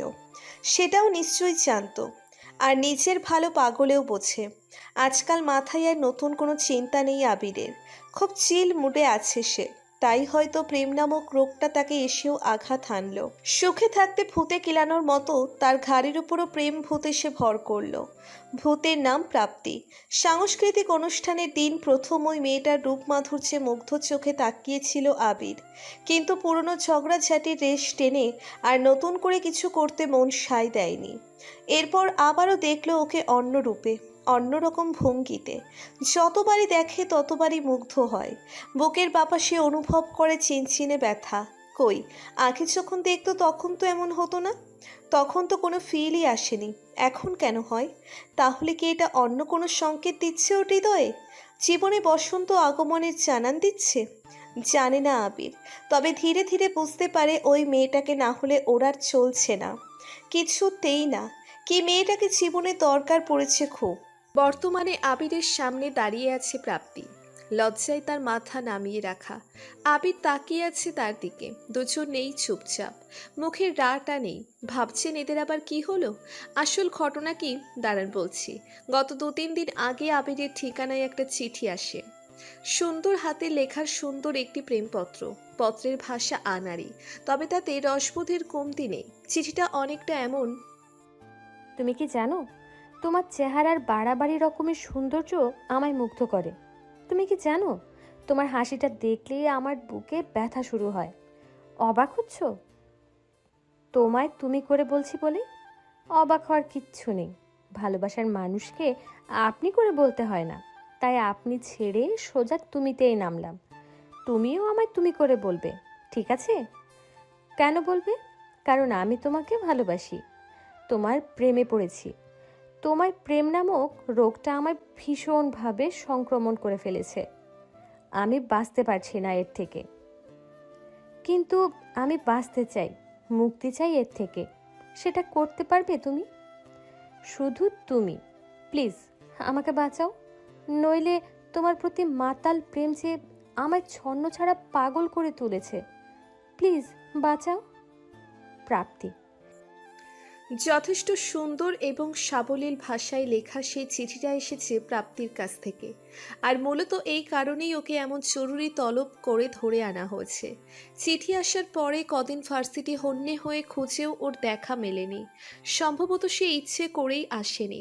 চিঠিটা পড়ে আবিরের কি রিয়াকশন হবে সেটা ভেবেই হয়তো আসার সাহস হয়নি। কি হলো, কথা বলছো না যে? চুপ করে থাকে প্রাপ্তি, মাথা নিচু করে রাখে। সে লজ্জা পাচ্ছে, ভয়ঙ্কর লজ্জা। ইচ্ছে করছে চিৎকার করে বলতে, হে মাটি, তুমি 2 ফাঁক হয়ে যাও, আমায় লুকানোর জায়গা করে দাও। এই লজ্জা সে কোথায় রাখবে? এই মুহূর্তে তার কাছে মনে হচ্ছে সে যেন পৃথিবীর শ্রেষ্ঠতম লজ্জাপতি কন্যা। ইস, যদি লজ্জা পাওয়া নিয়ে কোনো অ্যাওয়ার্ড দেওয়া হতো, ও নিশ্চিত সেই অ্যাওয়ার্ডটা ওর নামেই অ্যানাউন্স করা হতো। ওকে চুপ করে থাকতে দেখে অধৈর্য হয়ে উঠল আবির, তবুও নিজেকে সামাল দিয়ে ধীর কণ্ঠে বলল, কিছু একটা বলো। আমার কিচ্ছু বলার নেই, যা বলার ছিল বলে ফেলেছি। এখন আপনিই বলবেন। চিঠিতে তো খুব তুমি তুমি করছো, এখন আপনি করে বলছো কেন? তুমিটাই তো মানাচ্ছিল বেশ। সে কথার প্রতি উত্তর করল না প্রাপ্তি, অবাক চোখে ওর দিকে তাকালো। আবির হাসল, মিষ্টি করে হেসে ওর চোখে চোখ রেখে বলল, প্রেম রোগটা ছোঁয়াছে, মারাত্মক ছোঁয়াছে। কারো হৃদয়ে একবার দোলা লাগিয়ে দিলে সে হাওয়া এসে অন্য আরেকজনকেও দোলা দিয়ে যায়। তোমার হৃদয়ের দোল খাওয়া প্রেম কিন্তু আমার হৃদয়ে আঘাত এনেছে। তাল সামলাতে না পেরে এই মাসুম হৃদয়টা প্রেমে পড়ে গেছে তোমার। প্লিজ একটুখানি তুলে ধরো, আমি উঠতে পারছি না। আবিরের ভালোবাসা প্রকাশের ভঙ্গি দেখে হেসে ফেলে প্রাপ্তি। আগের লজ্জা দ্বিধা সব কেটে যায়। এই ছেলেটা খুব সুন্দর করে সাজিয়ে গুছিয়ে কথা বলতে পারে, যা সে পারে না। ও এগিয়ে এসে আবিরের মুখোমুখি দাঁড়ায়, মুখে দুষ্টুমির হাসি ফুটিয়ে বলল, যদি টেনে না তুলি খুব কি ক্ষতি হবে? একটুও না, কারণ তোমার এই অভিমানী প্রেমের জন্য আমি 1000বার মরতেও রাজি আছি, 1000 বছর তোমার এই চোখের দিকে তাকিয়ে থাকতেও রাজি আছি। তাহলে তো আপনাকে আমার দরকার নেই। শুধু চোখের দিকে তাকিয়ে থাকলে আমার খেয়াল রাখবে কে? চাকরি বাকরি বা কে করবে? না খেয়ে থাকবো নাকি আমি? প্রশ্ন শুনে হো হো করে হেসে উঠল আবির। সেই হাসির তালে তাল মিলিয়ে হেসে উঠল প্রাপ্তিও। মুগ্ধ প্রেমিক জুটির হাসাহাসির সুন্দর সেই দৃশ্য। প্রেম হয়ে গেছে আবির প্রাপ্তির। দুজনে চুটিয়ে প্রেম করছে এখন। গল্পের পাতা একটা একটা করে এগুচ্ছে, যোগ হচ্ছে তাদের মিষ্টি দুষ্টু খুনসুটিময় প্রেমের কাহিনী। অভিমানী কন্যা প্রাপ্তির অভিমান, কিছুটা রাগী ছেলে আবিরের প্রেম কাহিনী। অনেকক্ষণ ধরে একটা পাঁচিলের উপর বসে আছে প্রাপ্তি। এটা তার আর আবিরের দেখা করার স্থান। লোকে প্রেমিক প্রেমিকার সাথে দেখা করার জন্য নানা রকম জায়গা ঠিক করে। পার্ক, রেস্টুরেন্ট, সুন্দর সুন্দর দর্শনীয় স্থান, এইসবে গিয়ে বসে বসে প্রেমালাপ করে সেখানে। কিন্তু আবির প্রাপ্তি আলাদা, তারা ওইসব জায়গায় দেখা করে না কখনো। খুবই সাধারণ কিছু জায়গা, হোক সেটা ব্যাক সাইড ফাঁকা, সমস্যা নেই। তারা নিরিবিলিতে বসে সময় কাটায় কিছুক্ষণ। বেশ কিছুক্ষণ পর আবিরকে আসতে দেখা যায়। আজও পরেছে একটা ফিরোজা রঙের পাঞ্জাবি। ও সব সময় হাঁটুর একটু উপর থেকে ওঠা শর্ট পাঞ্জাবিগুলো পরে, আজও তাই পরেছে। সঙ্গে সাদা রঙের একটা প্যান্ট। প্রাপ্তি আর চোখে লক্ষ্য করে এই বাড়াবাড়ি রকমের সুন্দর ছেলেটা যে ড্রেসটাই পরে না কেন তাকে ভীষণ সুন্দর লাগে, একদম রাজপুত্তর টাইপ। কিন্তু এই রাজপুত্রের চেহারা দেখে তো গলে যাওয়া যায় না। সে দেরি করে এসেছে, মহা দেরি।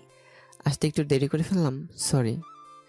আবিরের কথার কোনো জবাব দেয় না প্রাপ্তি, অন্যদিকে মুখ ফিরিয়ে বসে থাকে। ওর অভিমানটা বুঝতে পারে আবির। মেয়েটা যে কেন এত অল্পতেই অভিমান করে বসে কে জানে। আসতে সামান্য একটু দেরি হয়েছে, খুব বেশি হলে আধা ঘন্টা হবে। তাতেই মেয়ে অভিমান করে কথা বলা বন্ধ করে দেবে? এত অভিমান হলে সংসার কেন, প্রেমই তো টিকবে না। ভেবেই একটা হতাশ নিঃশ্বাস ত্যাগ করে ও। ওকে ম্যানেজ করার জন্য বলে, তুমি কি আমার উপর রাগ করেছো প্রাপ্তি? রাগ করো না প্লিজ। আসলে এখানে আসার সময় হঠাৎ করেই দেখা হয়ে গেল আমার এক ছোট্ট ভাইয়ের সাথে। অনেকদিন পর দেখা, বোঝই তো।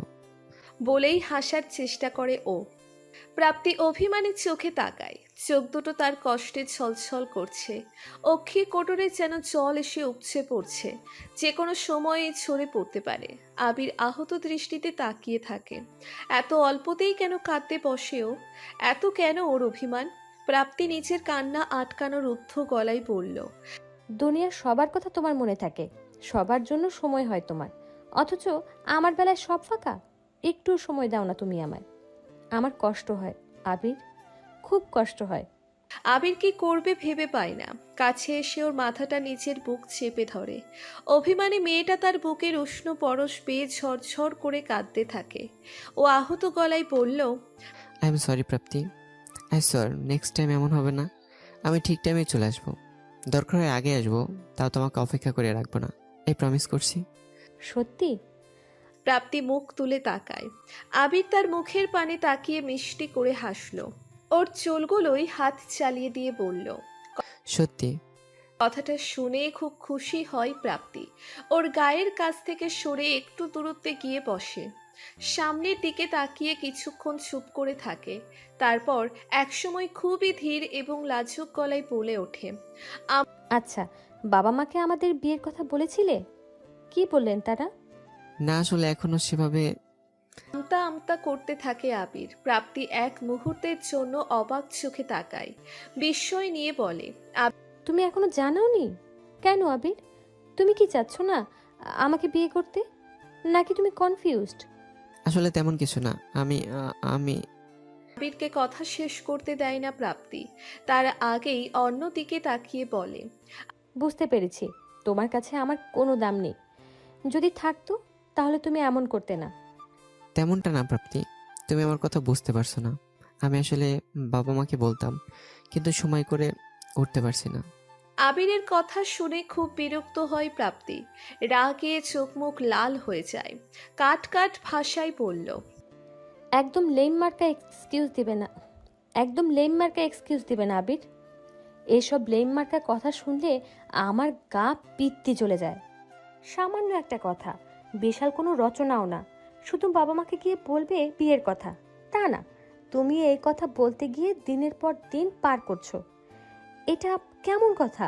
হ্যাঁ, তোমার আসলে মতলবটা কি? বিয়ে কি করবে আমায়? তুমি তাহলে কি চাইছো, আমরা এখনই বিয়ে করি? কিছুটা রেগে ওঠে আবির। ও প্রাপ্তিকে বোঝানোর চেষ্টা করছে ওর বর্তমান সিচুয়েশনটা, কিন্তু ও কিছুতেই কিছু বুঝতে চাচ্ছে না। আচ্ছা, নিজের বিয়ের কথা কি নিজেই গিয়ে বাবা মায়ের সামনে বলা যায়? বাবা মায়ের সামনে কি তাহলে লজ্জা শরম কিছু অবশিষ্ট থাকে? দুনিয়া যাক বা থাক, আবির একটা কথা জানে, ও কিছুতেই ওর বাবা মায়ের সামনে গিয়ে ওর আর প্রাপ্তির বিয়ের কথা পারতে পারবে না। এটা পারার বিষয়ও না, অমর নির্লজ্জের মতো একটা কাজ তার দ্বারা হবে না। কিন্তু প্রাপ্তি সেটা মানছে না। বিয়ে বিয়ে করে মাথা খারাপ করে ফেলছে। অবশ্য সেজন্য চিহানদেরও সাহায্য নিবেও। ওরা নিজেরাই রাজি হয়েছে সেজন্য আসিয়া বেগমের সাথে কথা বলতে, কিন্তু সাহস সঞ্চয় করার সমস্যা ওদেরও। কথার জবাবে কিছু বলতে শোনা যায় না প্রাপ্তিকে। অন্যদিকে মুখ ফিরিয়ে কি যেন দেখতে থাকে। ভাবটা এমন যে এখানে আবির নামের কেউ যে বসে আছে সেটা যেন জানেই না ও। মেয়েটা অভিমানী, কিছুটা খ্যাপাটে, সহজে পোষ মানতে রাজি নয়। ভাবতেই একটা দীর্ঘশ্বাস ফেলে, ওর কাছে এসে বসে, কিছুটা চাপা রাগ করেই বলল, ঠিক আছে, চলো বিয়ে করি। ঠিক আছে, কি হলো, চলো, বিয়ে করবে না? আচ্ছা, আমরা কোনো কাজী অফিসে যাব? কাছে পিঠেই কোথাও যাই? ও, একটা কথা মনে পড়েছে, যাওয়ার আগে তোমার বন্ধুদেরও ডাকতে হবে কিন্তু, নয়তো সাক্ষীর অভাবে আমাদের বিয়ে পড়ানো হবে না। তন্ময়, রাজীব আর জিহান ভাইয়াকে ডাকো। আর হ্যাঁ, আদ্রিকেও ডেকে নাও তো। Are you serious?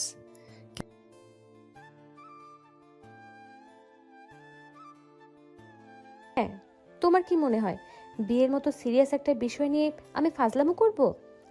Um serious Abir, let's go. কিন্তু তাই বলে কাউকে এনে কিছু না জানি? তোমার বাবা মা, আমার বাবা মা, এনাদের কাউকে কিছু জানাবো না? জানাবে না কেন? অবশ্যই জানাবে, তবে বিয়ের পর। এই জানো, আমার না ছোটবেলা থেকেই পালিয়ে বিয়ে করার খুব শখ। ঠিক আছে, কিছুদিন পর করি, এখন তো প্রিপারেশন নেই। আরে প্রিপারেশন নিয়ে বিয়ে করলে কি আর পালিয়ে বিয়ে হবে? করতে হবে হুটহাট করে, যাতে ফিলিংসটা থাকে। আচ্ছা ঠিক আছে, তাই করব, কিন্তু আর কয়েকটা দিন পর করি। না, কোনো পরে না, চলো এখনই যাব আমরা কাজী অফিসে। ফোন দাও তোমার, আদ্রিকে কল দেই। আর হ্যাঁ, রাজীব ভাইয়াদেরকেও ডাকো। নাও নাও, চলো। বলেই ওখান থেকে লাফ দিয়ে উঠে দাঁড়ায় প্রাপ্তি। আবিরের হাত ধরে টেনে নিয়ে সামনে আগাতে থাকে।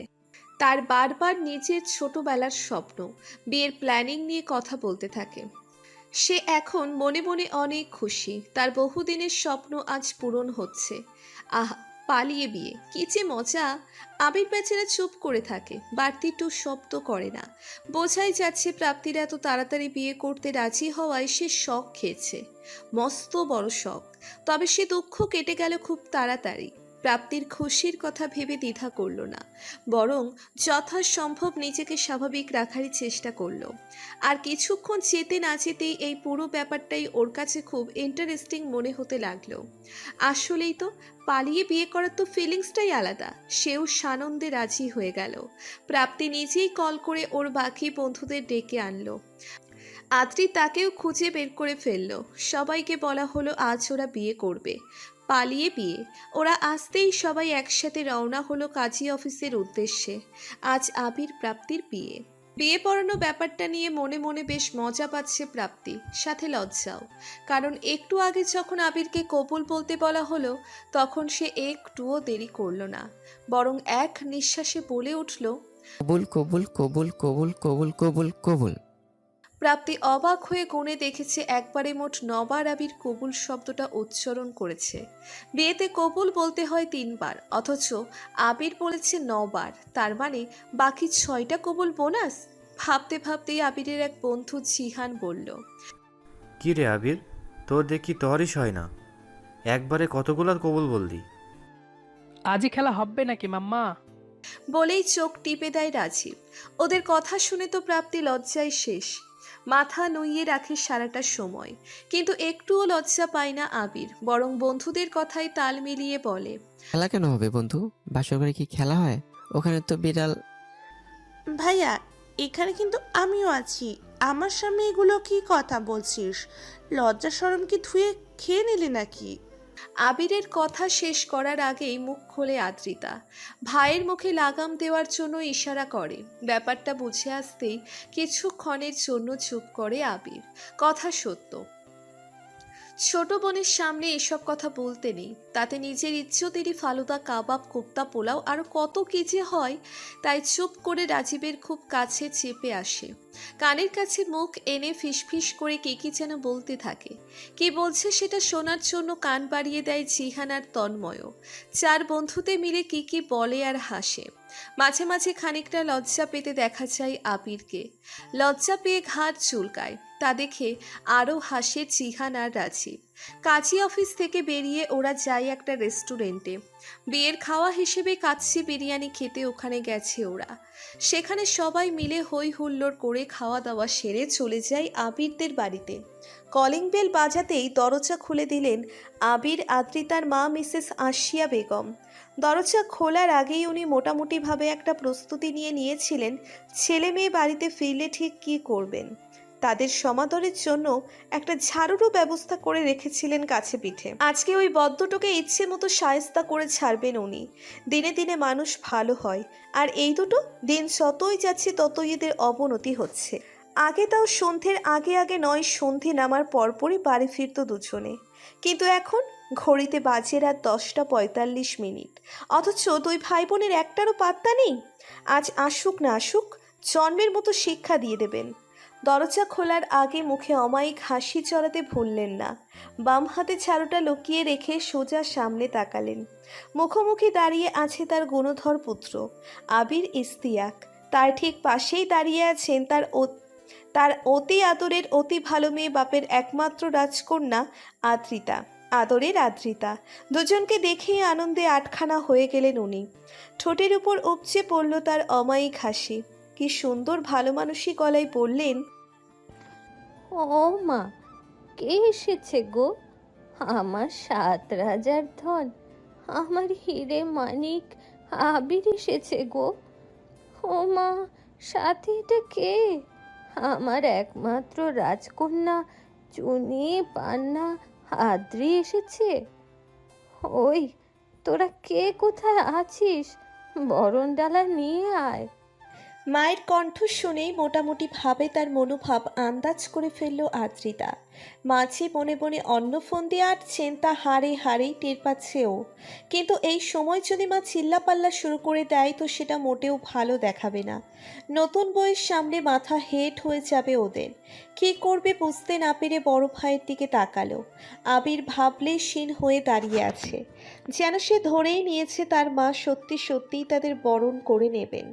আদ্রিতা বুঝল অবস্থা বেগতিক, তাই কিছুটা ইতস্তত করে আশিয়ার দিকে তাকিয়ে বলল, মানে মা বরণ করবে সে তো ভালো কথা, কিন্তু কিন্তু আগে বাসায় ঢুকতে দাও, পরে তোমার সাথে কথা বলি। বাসায় ঢুকবি কেন রে? সারা দিন বাইরে থাকার পর এখন আবার বাসায় আসার কি দরকার? যা না, বাইরে যা। মা মা শোনো। বলেই এগিয়ে যায় আদ্রিতা। আশিয়া বেগমের কানের কাছে মুখ এনে ফিসফিস করে কী যেন বলে। উনি প্রথমে কিছুতেই শুনতে চাইলেন না, কিন্তু শেষ পর্যন্ত ওর জোড়াজুড়িতে শুনতে বাধ্য হলেন। সবটা শুনে হঠাৎই চিৎকার করে উঠলেন উনি। দরজা ছেড়ে দৌড়ে চলে গেলেন ড্রয়িং রুমের দিকে। তারপরই শোনা গেল তার চিৎকার চেঁচামেচির আওয়াজ। তার একমাত্র ছেলে বিয়ে করে ফেলেছে, কাউকে কিছু না জানিয়ে নিজে নিজেই এমন একটা কাণ্ড করে বাসায় এসেছে রাত 11টায়। হাই হাই, এই দিন দেখার জন্যই কি তিনি ওদের কোলে পিঠে করে এত বড় করেছেন? ইত্যাদি ইত্যাদি বিষয় নিয়ে তিনি তুমুল হইচই শুরু করলেন বাড়ির ভিতর। আওয়াজ শুনে ছুটে এলো কাজের মেয়ে হাসুমতি।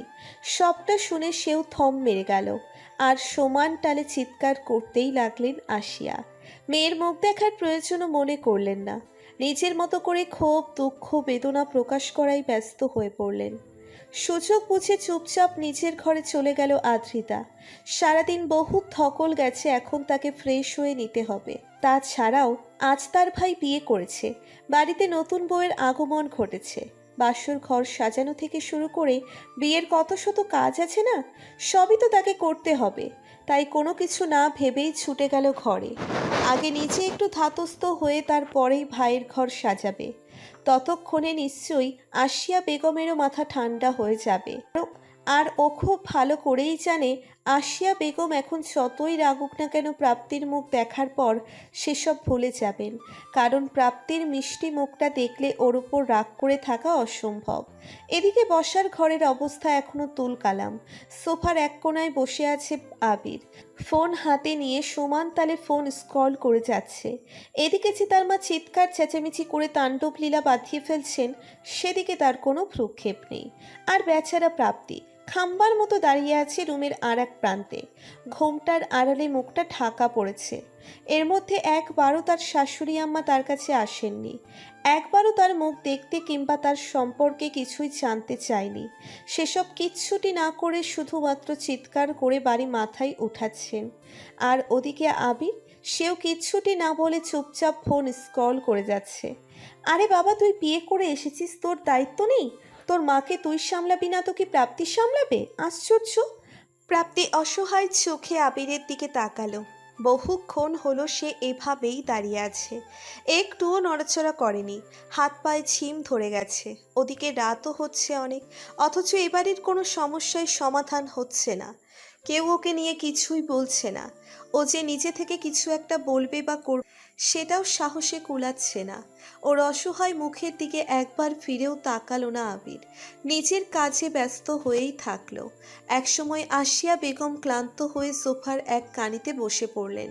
তিনি এখন কাঁদছেন, ছেলেটাকে না জানিয়ে বিয়ে করেছে সেই শোকে কাঁদছেন। প্রাপ্তি আবারও আবিরের দিকে চাইল, কিন্তু এবারেও লাভ হলো না। ইতস্তত করে এদিক ওদিক তাকালো। দেয়ালে ঘুরতে ঘুরতে এক সময় চোখ পড়ল কিচেনের দিকে। দরজায় দাঁড়িয়ে আছে হাস্যমতি, সে হাত উঁচিয়ে ওকে ইশারাই ডাকছে। কে করতে হবে ভেবে না পেয়ে নিচের শাশুড়ির দিকে তাকালো ও। তিনি এখনো মাথা নিচু করে কাঁদছেন, দেখে বড্ড মায়া লাগলো। ধীর পায়ে হেঁটে কিচেনের দরজায় এসে দাঁড়ালো। ও আসতেই হাসুমতি একটা কাচের গ্লাস হাতে ধরিয়ে দিল ওর, গ্লাস ভর্তি শরবত। সেটা দিয়েই ইশারায় আসিয়া বেগমের কাছে যেতে বলল। ও যেন ভয় না পায় সেজন্য চোখে চোখে আশ্বাসের বাণীও শোনালো। প্রাপ্তি কুণ্ঠিত হয়ে এগিয়ে গেল আসিয়া বেগমের কাছে, হাতের গ্লাসটা বাড়িয়ে দিয়ে কম্পিত কণ্ঠে উচ্চারণ করল। মা, এটা খেয়ে নিন, অনেকক্ষণ ধরে চিৎকার করছেন, এতে আপনার শরীর খারাপ করবে। এটা খান প্লিজ। আমি মানছি আমি অন্যায় করেছি, আপনাদের না জানিয়ে কাজটা করা, তার জন্য আপনি আমাকে যা শাস্তি দেবেন আমি মাথা পেতে নেব, কিন্তু এখন এটা খান প্লিজ। প্রাপ্তির মায়ামাখা কণ্ঠ শুনে অবাক হলেন আসিয়া। স্তম্ভিত চাহনিতে ওর মুখের দিকে তাকালেন। কি সুন্দর মিষ্টি চেহারার মেয়ে, কণ্ঠটাও কি সুমিষ্ঠ আর তীক্ষ্ণ। মেয়েটার হাতে ওটা কি, জুসের গ্লাস? কার জন্য এনেছে? আসিয়ার জন্য? তাকে তাকিয়ে থাকতে দেখে একটু সাহস পেল প্রাপ্তি। মৃদু চোর দিয়ে বলল, নিন মা, খান। বলেই গ্লাসটা হাতের কাছে এগিয়ে দিল। আসিয়া এক পলক তাকালেন, তারপর হাতে নিলেন গ্লাসটা। জোসে চুমুক দিতে ভাবলেন মেয়েটা তো ভীষণ সুন্দর, চেহারা যেমন সুন্দর কণ্ঠটাও তেমন। আবার হাতে জুস ধরিয়ে দিল, মানে ম্যানার্সও ভালো, তার প্রতি যত্ন নিল। এমন রূপে গুণে গুণান্বিত একটা মেয়েকে তার ছেলে বিয়ে করেছে। সত্যি শুধু এই জন্যই তিনি এতক্ষণ ধরে চিৎকার করে গলা ফাটালেন? আরে এটা তো কোনো অপরাধী না। এত মিষ্টি একটা মেয়েকে বিয়ে করা কি কখনো অপরাধ হতে পারে? কখনোই না। ভাবতেই মুচকি হাসি ফুটে উঠল তার মুখে। আবেগে আপ্লুত কণ্ঠে বললেন, তোমার নাম কি মা? প্রাপ্তি। প্রাপ্তি? বাহ, বেশ সুন্দর নাম তো। উনি খুশি হয়ে আরও কিছু বলতে যাবেন তার আগেই রুমের ভেতর ঘটে গেল আর একটা ঘটনা, যাতে আবির সহ সবাই অবাক চোখে তাকালো। নিজের ঘরে শুয়ে শুয়ে নাটক দেখছিলেন মুকশিদুল সাহেব। আজকাল ইউটিউবেতে খুব সুন্দর সুন্দর নাটক আপলোড করা হয়, বিভিন্ন থিমের অসাধারণ সব নাটক। আজ উনি দেখছিলেন আফরান নিশো আর মেহজাবিন চৌধুরী অভিনীত রকমের একটা গল্প, দেখতে খুব মজা পাচ্ছেন। তিনি যখন গভীর মনোযোগের সাথে নাটক দেখছেন, তখন হঠাৎ করেই বাড়ির ভেতর শুরু হলো গ্যাঞ্জাম, যেন বাড়ির ভেতর বিয়ে লেগে গেছে। ব্যাপারটা কি সেটা দেখার জন্য দৌড়ে করিডোরে এলেন। রেলিং ধরে ড্রয়িং রুমের দিকে ঝুঁকে দাঁড়ালেন। সোফার উপর বসে আছে আবির, সারা ঘর মই পায়চারি করছে আসিয়া। আর ঘরের আর এক কানিতে দাঁড়িয়ে আছে একটি অপরিচিত মেয়ে। কেউ আবির আবার বিয়ে টিয়ে করলো নাকি? কিছুক্ষণের মধ্যেই বুঝে গেলেন ঘটনা সত্য। আবির সত্যি সত্যি বিয়ে করে এনেছে। এর মধ্যেই ঘটিয়ে ফেললেন আর এক ঘটনা। দ্রুত পায়ে হেঁটে উপস্থিত হলেন ড্রয়িং রুমে। কাউকে কিছু বলার সুযোগ না দিয়েই ঠাস করে একটি থাপ্পড় মেরে বসলেন ছেলের গালে। জীবনেই প্রথম ওর গায়ে হাত তুললেন। রেগে গিয়েছে তুলেছেন তা নয়, ঝোঁকের বশে, অনেকটা ছোপ বুঝে কোপ মারার মতো। তার বিবাহিত জীবনের 30 বছর ধরে তিনি কখনোই আসিয়া বেগমের কথার বাইরে যাননি। তিনি যা বলেছেন তাই মেনেছেন। এমনকি ছেলেদের শাসনের বেলায়ও তিনিই ছিলেন নিরপেক্ষ। কখনো তো ওদের বকা দেয়নি, বরং ওরা মা বেটা মিলে ওনার উপরে হুকুম তামিল করত। তাই ভাবলেন আজ যখন সুযোগ এসেছে তখন আর সেটা হাতছাড়া করেন কেন। সুযোগের সদ্ব্যবহার করেই ফেলল। ছেলের বউয়ের সামনে ছেলের গায়ে হাত তুলতে দেখে মহা ক্ষেপে গেলেন আসিয়া বেগম। নতুন বউয়ের সামনে তার ছেলের প্রেস্টিজ পাংচার করা? দাঁড়াও, হচ্ছে তোমার। রাগে তড়াক করে লাফ দিয়ে উঠে দাঁড়ালেন ওনার সামনে। রাগে গজগজ করতে করতে বললেন, তোমার এত বড় সাহস, তুমি আমার ছেলের গায়ে হাত তোলো? মুকশিদুল সাহেব অবাক চোখে তাকালেন। তিনি তো ভেবেছিলেন তার ছেলে মাকে না জানিয়ে বিয়ে করাতে তার বউ মহা ক্ষেপে গেছে, এজন্যই এতক্ষণ তুলকালাম কাণ্ড করলেন। কিন্তু উনি এসে মারাতে সুর বদলালো কেন? কি বলছো তুমি? এই বদমাসটা তোমায় না জানিয়ে বিয়ে করেছে, আর আমি কিছু বলবো না? এটা তো চড়াইয়া দাঁত ফালাইয়া দেওয়া উচিত। কেন চর মারবে কেন? বিয়ে করেছে এই জন্য? বলি, তুমি বিয়ে করনি? তাহলে তোমার ছেলে বিয়ে করতে এত রাগ কেন? হ্যাঁ, আরে আমার বিয়ে আর ওর বিয়ে কি এক হলো নাকি? আমি তো সবাইকে জানিয়ে ঢাকঢোল পিটিয়ে বিয়ে করেছি, আর ও? তাই বলে তুমি ওকে মারবে? আরে সামান্য বিয়েই তো করেছে, চুরি ডাকাতি তো আর করেনি। বিস্ময়ে যেন মুখের ভাষা হারিয়ে ফেললেন মুকশিদুল সাহেব। তার ছেলের এত বড় অপরাধ মায়ের কাছে কিছুই না। অবাক হয়ে বললেন, তাহলে এতক্ষণ যে তুমি চিৎকার করছিলে? তাতে কি হয়েছে? আমি চিৎকার করলেই তোমাকে এসে মারতে হবে? তুমি দেখেছো আমার হীরের টুকরো ছেলেটা কি সুন্দর করে বিয়ে করে এনেছে? এত সুন্দর মেয়ে তুমি জীবনে দেখেছো? মুকশিদুল সাহেব এবারে দৃষ্টি ফিরিয়ে প্রাপ্তিকে দেখলেন। উনি তাকাতেই এগিয়ে এলো, পা ছুঁয়ে কদম বসি করে নত মুখে দাঁড়ালো। মেয়ের ভদ্রতা আর নম্রতা দেখেই মন ভালো হয়ে গেল তার। চেহারাটাও কি মিষ্টি। মাথায় হাত ছুঁয়ে দোয়া করে দিলেন। তারপর তারপর আর কি, আধা ঘন্টার শোরগোলের পর খুব সুন্দর করেই প্রাপ্তি আবিরের বিয়েটাকে মেনে নেওয়া হলো। সিদ্ধান্ত নেওয়া হলো প্রাপ্তির মা বাবাকে জানিয়ে খুব ধুমধাম করে অনুষ্ঠান করা হবে। অনেক ঝগড়াঝাটি ঝামেলা আর মান অভিমানের পর আজ সার্থক হলো তাদের প্রেম, তাদের বিয়ে। বিছানায় চুপ করে বসে আছে প্রাপ্তি। রজনীগন্ধার মিষ্টি সুবাসে ঘরটা ম করছে। ঘরের চার কোণায় 4টে ঘিয়ের প্রদীপ, একপাশে জানালা খোলা। বাইরে থেকে আসা মৃদু বাতাসে ঘর ঠান্ডা হয়ে আছে। আকাশে আজ শুক্লা দ্বাদশীর চাঁদ। চাঁদের আলো আর প্রদীপের মৃদু আলোয় ঘরের ভেতরটাকে এখন স্বর্গীয় পরিবেশ মনে হচ্ছে। প্রাপ্তি একটা তপ্ত নিঃশ্বাস ফেলে পাশ ফিরে তাকায়। ওর ঠিক পাশেই শুয়ে আছে আবির। ওর নিষ্পাপ ঘুমন্ত মুখটার দিকে বেশ মায়াময় দৃষ্টিতে তাকায়। চোখের দুপাতায় চুমু খেয়ে আপন মনেই বলল, আমি আমার সারা জীবনের বিনিময়ে শুধু তোমাকে চেয়েছি। আজ আমার যে স্বাদ পূর্ণ হয়েছে, আমি তোমায় পেয়েছি। পৃথিবীর কাছে আমার আর কিচ্ছু চাওয়ার নেই। 2 বছর পর ওটি রুমের সামনে দাঁড়িয়ে আছে আবির। প্রাপ্তিকে ভেতরে ঢোকানো হয়েছে। ওর 7 মাস চলছিল। নিয়মিত চেক আপ, যত্ন সব ঠিকই চলছিল। প্রচণ্ড ভালোবাসায় ভরিয়ে রেখেছিল ওকে। রোজ রোজ অফিসে যাওয়ার আগে ওকে যত্ন করে খাওয়ানো, বারবার ফোন করে খোঁজ নেওয়া, আর রাতে অফিস থেকে ফিরে ওর সব আবদার মেটানো, সবই করেছে আবির। এমনকি মাঝে মাঝে যখন ওর মুড সুইং হতো, তাতে রাত কত হয় হোক, ওকে নিয়ে বাইরে যেত ও। যত সমস্যাই হোক, ও যা আবদার করতো তাই পূরণ করত। বেশ সুখ আর হাসি আনন্দেই কাটছিল তাদের জীবন। আজও যথারীতি তাদের পূর্বের নিয়মেই সব হচ্ছিল। সকালবেলা প্রাপ্তিকে খাইয়ে দিয়ে অফিসে চলে যায় ও। দুপুরেও কল দিয়ে খোঁজ নেয়। তখনও সব ঠিকঠাক ছিল, কিন্তু বিকালের দিকেই হঠাৎ করে কল দেন আসিয়া বেগম। ও রিসিভ করতেই হন্তদন্ত হয়ে বাসায় ফিরতে বলেন। প্রাপ্তির নাকি লেবার পেইন শুরু হয়েছে। সময় এখনো হয়নি, অবস্থা আশঙ্কাজনক। খবর পেয়ে ছুটে আসে আবির। ততক্ষণে ওকে হসপিটালে অ্যাডমিট করা হয়ে গেছে। এখানে এসেই আসল ঘটনা জানতে পারে আবির। সিঁড়ি থেকে পা পিছলে পড়ে গিয়ে প্রাপ্তি জ্ঞান হারায়। তারপর শুরু হয় ব্লিডিং। অবস্থা বেগতিক দেখে তাড়াতাড়ি করে ওকে কল দিয়ে জানান আসিয়া বেগম।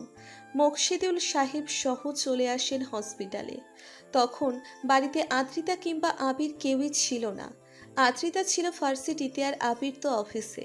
হঠাৎ ঘাড়ের উপর কে যেন হাত রাখে ওর। অবাক হয়ে পিছু ফিরে তাকিয়ে দেখে আদ্রিতা দাঁড়িয়ে। মেয়েটার মুখটা মলিন, গাল দুটো ভেজা ভেজা, গড়িয়ে পড়া পানির ছাপ স্পষ্ট। ও কেমন ভাঙা ভাঙা কণ্ঠে বলল, টেনশন করিস না ভাইয়া, সব ঠিক হয়ে যাবে। আবির কিছু একটা বলার চেষ্টা করে, কিন্তু কোনো ভাষা খুঁজে পায় না। বোবার দৃষ্টিতে তাকিয়ে থাকে। ভাইয়ের এমন অবস্থা দেখে মনে মনে একটা হতাশ নিঃশ্বাস ত্যাগ করে আদ্রিতা। ভাবে কত কপাল করে এমন একটা হাজবেন্ড পেয়েছিল প্রাপ্তি। আর আবিরও এত সুখ কি ওদের সইবে? একটু আগে একজন ডাক্তার এসে বলে গেছেন পেশেন্টের বাঁচার চান্স খুবই কম। প্রচুর ব্লিডিং হওয়ায় এখনও কিছুই বলা যাচ্ছে না। প্রায় আধ ঘন্টা পরে ওটি রুমের লাইট অফ হয়ে গেল। কেবিন থেকে বেরিয়ে এলেন একজন ডাক্তার। উনি বেরোতেই ওনাকে চেখে ধরল সবাই। আবির, তন্ময়, রাজীব, জিহান সবাই মিলে একের পর এক প্রশ্ন করতেই শুরু করলো। সবচেয়ে উত্তেজিত লাগছিল আবিরকে। একেবারে উদ্ভ্রান্তের মতো এলোমেলো চুল, কুঁচকে যাওয়া শার্ট আর নষ্ট হয়ে যাওয়া ইন দেখেই বোঝা যাচ্ছিল প্রাপ্তি নামক মেয়েটার জন্য কতটা ডেসপারেটও, কত চিন্তা ভালোবাসায় জমে আছে ওর বুকের ভেতর। ডক্টরের প্রায় সঙ্গে সঙ্গেই বেরিয়ে এলো সাদা পোশাকধারী একজন নার্স। কোলে তার তোয়ালে জড়ানো একটা সদ্য প্রসূত শিশু। সে বাচ্চাটাকে নিয়ে এসে আসিয়া বেগমের কোলে তুলে দিল। বাচ্চাটাকে দেখে ভিড় উপচে পড়ল তার উপর।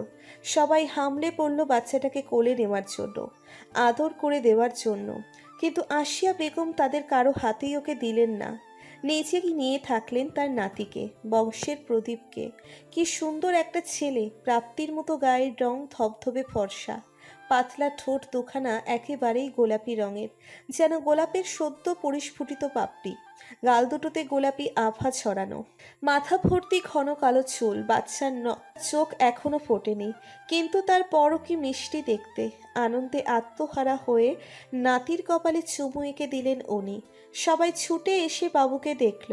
আসিয়া বেগমকে ভুলিয়ে ভালিয়ে কিছুক্ষণের জন্যে হলেও তাকে কোলে নেওয়ার চেষ্টা করল, কিন্তু এর মধ্যে একবারের জন্যেও কাছে এলো না আবির। সে ডক্টরের পেছন পেছন ছুটছে, তার চিন্তা শুধুই তার প্রাপ্তির জন্য। ডক্টর, ডক্টর, প্লিজ বলুন আমার ওয়াইফের অবস্থা কেমন, প্লিজ বলুন। দেখুন, আমি তো আপনাকে বললামই, এখন কিছু বলা যাচ্ছে না। আপনারা একটু অপেক্ষা করুন, আমরা তাকে অবজারভেশনে রেখেছি। সময় হলেই সব জানিয়ে দেওয়া হবে। কিন্তু আপনি এটা কেন বলছেন না যে ওর অবস্থাটা আসলে কেমন? ও কি বাঁচবে ডক্টর? আবিরের করুণ প্রশ্ন শুনে কি করবে ভেবে পায় না ডক্টর। সত্যিটা উনি কিছুতেই বলতে চান না, কারণ তাতে পেশেন্টের রিলেটিভসরা অনেক বেশি ভেঙে পড়েন। তারপরও আবিরের এমন উৎকণ্ঠা দেখে বলতে বাধ্য হলেন, আসলে সত্যি কথা বলতে কি, মিসেস ইস্তিয়াকের অবস্থা খুবই আশঙ্কাজনক। 7 মাসের ডেলিভারিতে প্রিম্যাচিউর বেবি হয়েছে, তাতেও খুব একটা সমস্যা ছিল না, কিন্তু ওনার তো অ্যাক্সিডেন্টলি এমনটা হয়েছে। আগে সামান্য কমপ্লিকেশন ছিল, তার মধ্যে প্রচুর ব্লিডিং হয়েছে। স্তম্ভিত চাহনিতে প্রশ্ন করে আবির। ওর প্রশ্নে মাথা নিচু করে ফেলেন ডক্টর। নিচু গলায় বলেন, আপনাকে মিথ্যা আশা দেব না, কিন্তু একেবারে চান্স নেই সে কথাও বলছি না। সৃষ্টিকর্তাকে ডাকুন, তিনি চাইলে নিশ্চয়ই সব কিছু ঠিক হয়ে যাবে। বলেই হাত নেড়ে ক্রুশ আঁকলেন ডক্টর। মানে উনি খ্রিস্টান, গড উইল সেভ হার, এই প্রার্থনা করে ধীরে ধীরে চলে গেলেন। আর অবাক চোখে তাকিয়ে থাকলো আবির। তখন আসরের নামাজের পর মসজিদ থেকে নামাজ পড়ে বেরিয়ে এসেছে আবির। পরনে সাদা রঙের পাঞ্জাবি, মাথায় সাদা টুপি। ও খুব ধীরে ধীরে প্রাপ্তির কেবিনে ঢুকলো। শুভ্র বিছানার ওপরে চুপটি করে শুয়ে আছে প্রাপ্তি। পরনে হসপিটালের সবুজ ফিতাওয়ালা জামা, গায়ের উপর কাঁথার আবরণ। আবির ধীরে ধীরে পায়ে এগিয়ে যায়। ওর মাথার কাছে গিয়ে মেঝেতে হাঁটু মুড়ে বসে। কাঁপা কাঁপা হাতে ওর ডান হাতটা নিচের মুঠোয় নিয়ে নেয়। খুব ক্ষীণ কিন্তু মায়াময় কণ্ঠে ওকে ডাকে, আমি তোমাকে ভালোবাসি প্রাপ্তি। অনেক সাধনার পর আমি তোমাকে পেয়েছি। সে তুমি আমাকে এভাবে ছেড়ে যেতে পারো না। আমি তোমাকে সেটা করতে দেব না। তুমি যেও না প্লিজ, আমার দিকে একটুও তাকাও। আমি পারিনি তোমাকে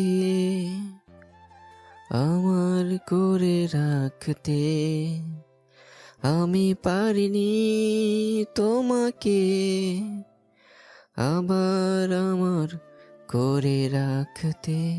তুমি বোঝনি আমি বলিনি, তুমি স্বপ্নেতে কেন আসনি। আমার অভিমান তোমাকে নিয়ে সব গেয়েছি। গানে গানে সুরে সুরে কত কথা বলেছি তোমাকে। ধীরে ধীরে কণ্ঠ ক্ষীণ হয়ে আসছে ওর। এখন আর গাইছে না, চুপ হয়ে গেছে। গিটারের তারের সাথে লেগে কখন যে হাত কেটে গেছে ও বুঝতেই পারেনি। কাটা আঙ্গুল থেকে এখন রক্ত ঝরছে, সেদিকে খেয়াল নেই। হাতের ব্যথা সম্পর্কে সে সম্পূর্ণ উদাসীন। আস্তে আস্তে কোলের ওপর থেকে গিটারটা সরিয়ে রাখলো। ধীর পায়ে টিফান থেকে উঠে গিয়ে ব্যালকনির রেলিং ধরে দাঁড়ালো। চুপচাপ দৃষ্টি রাখলো আকাশের দিকে। ওই দূর আকাশে এখন অনেক তারা, তারায় তারায় মেলা বসেছে যেন। এর মধ্যে কোন তারাটা তার প্রাপ্তি, তার অভিমানী প্রাপ্তি? আচ্ছা, ওই যে উজ্জ্বল তারাটা জলজল করে তাকিয়ে আছে, ওইটা বুঝি প্রাপ্তি? ও বুঝি এখন ওর দিকে তাকিয়ে আছে আর মিটমিট করে হাসছে, বলছে, কি মিস্টার পলিটিশিয়ান, কি করছেন? আমায় ছাড়া থাকতে বুঝি কষ্ট হচ্ছে আপনার? আবির খেয়াল করে তারাটা হাসছে। আশ্চর্য, তারাটার জায়গায় এখন ফুটে উঠেছে প্রাপ্তির হাস্য উজ্জ্বল মুখের প্রতিচ্ছবি। আবির অভিমান করে বলে, তুমি হাসছো? তোমার বুঝি খুব খুশি খুশি লাগছে? তুমি সবসময় আমার উপর অভিমান করতে প্রাপ্তি। আমি তোমার সেই মান ভাঙাতাম, কিন্তু কখনো আমি তোমার উপর অভিমান করিনি, করতে পারিনি। আজ আমি অভিমান করছি, খুব করে করছি। তুমি খুব খারাপ অভিমানী কন্যা, ভীষণ খারাপ। তাই আমাকে এভাবে একা করে চলে যেতে পারলে? তোমার জন্য খুব কষ্ট হচ্ছে আমার। তোমাকে ছেড়ে আমি থাকতে পারছি না। আমারও অভিমান হচ্ছে, কিন্তু আফসোস, আমার এই অভিমান কেউ ভাঙাতে পারবে না, তুমিও না। একটা কথা আছে যে সবার অভিমান ভাঙায়, তার অভিমান কেউ ভাঙাতে আসে না। কথাটা আমার জীবনে হাড়ে হাড়ে সত্যি।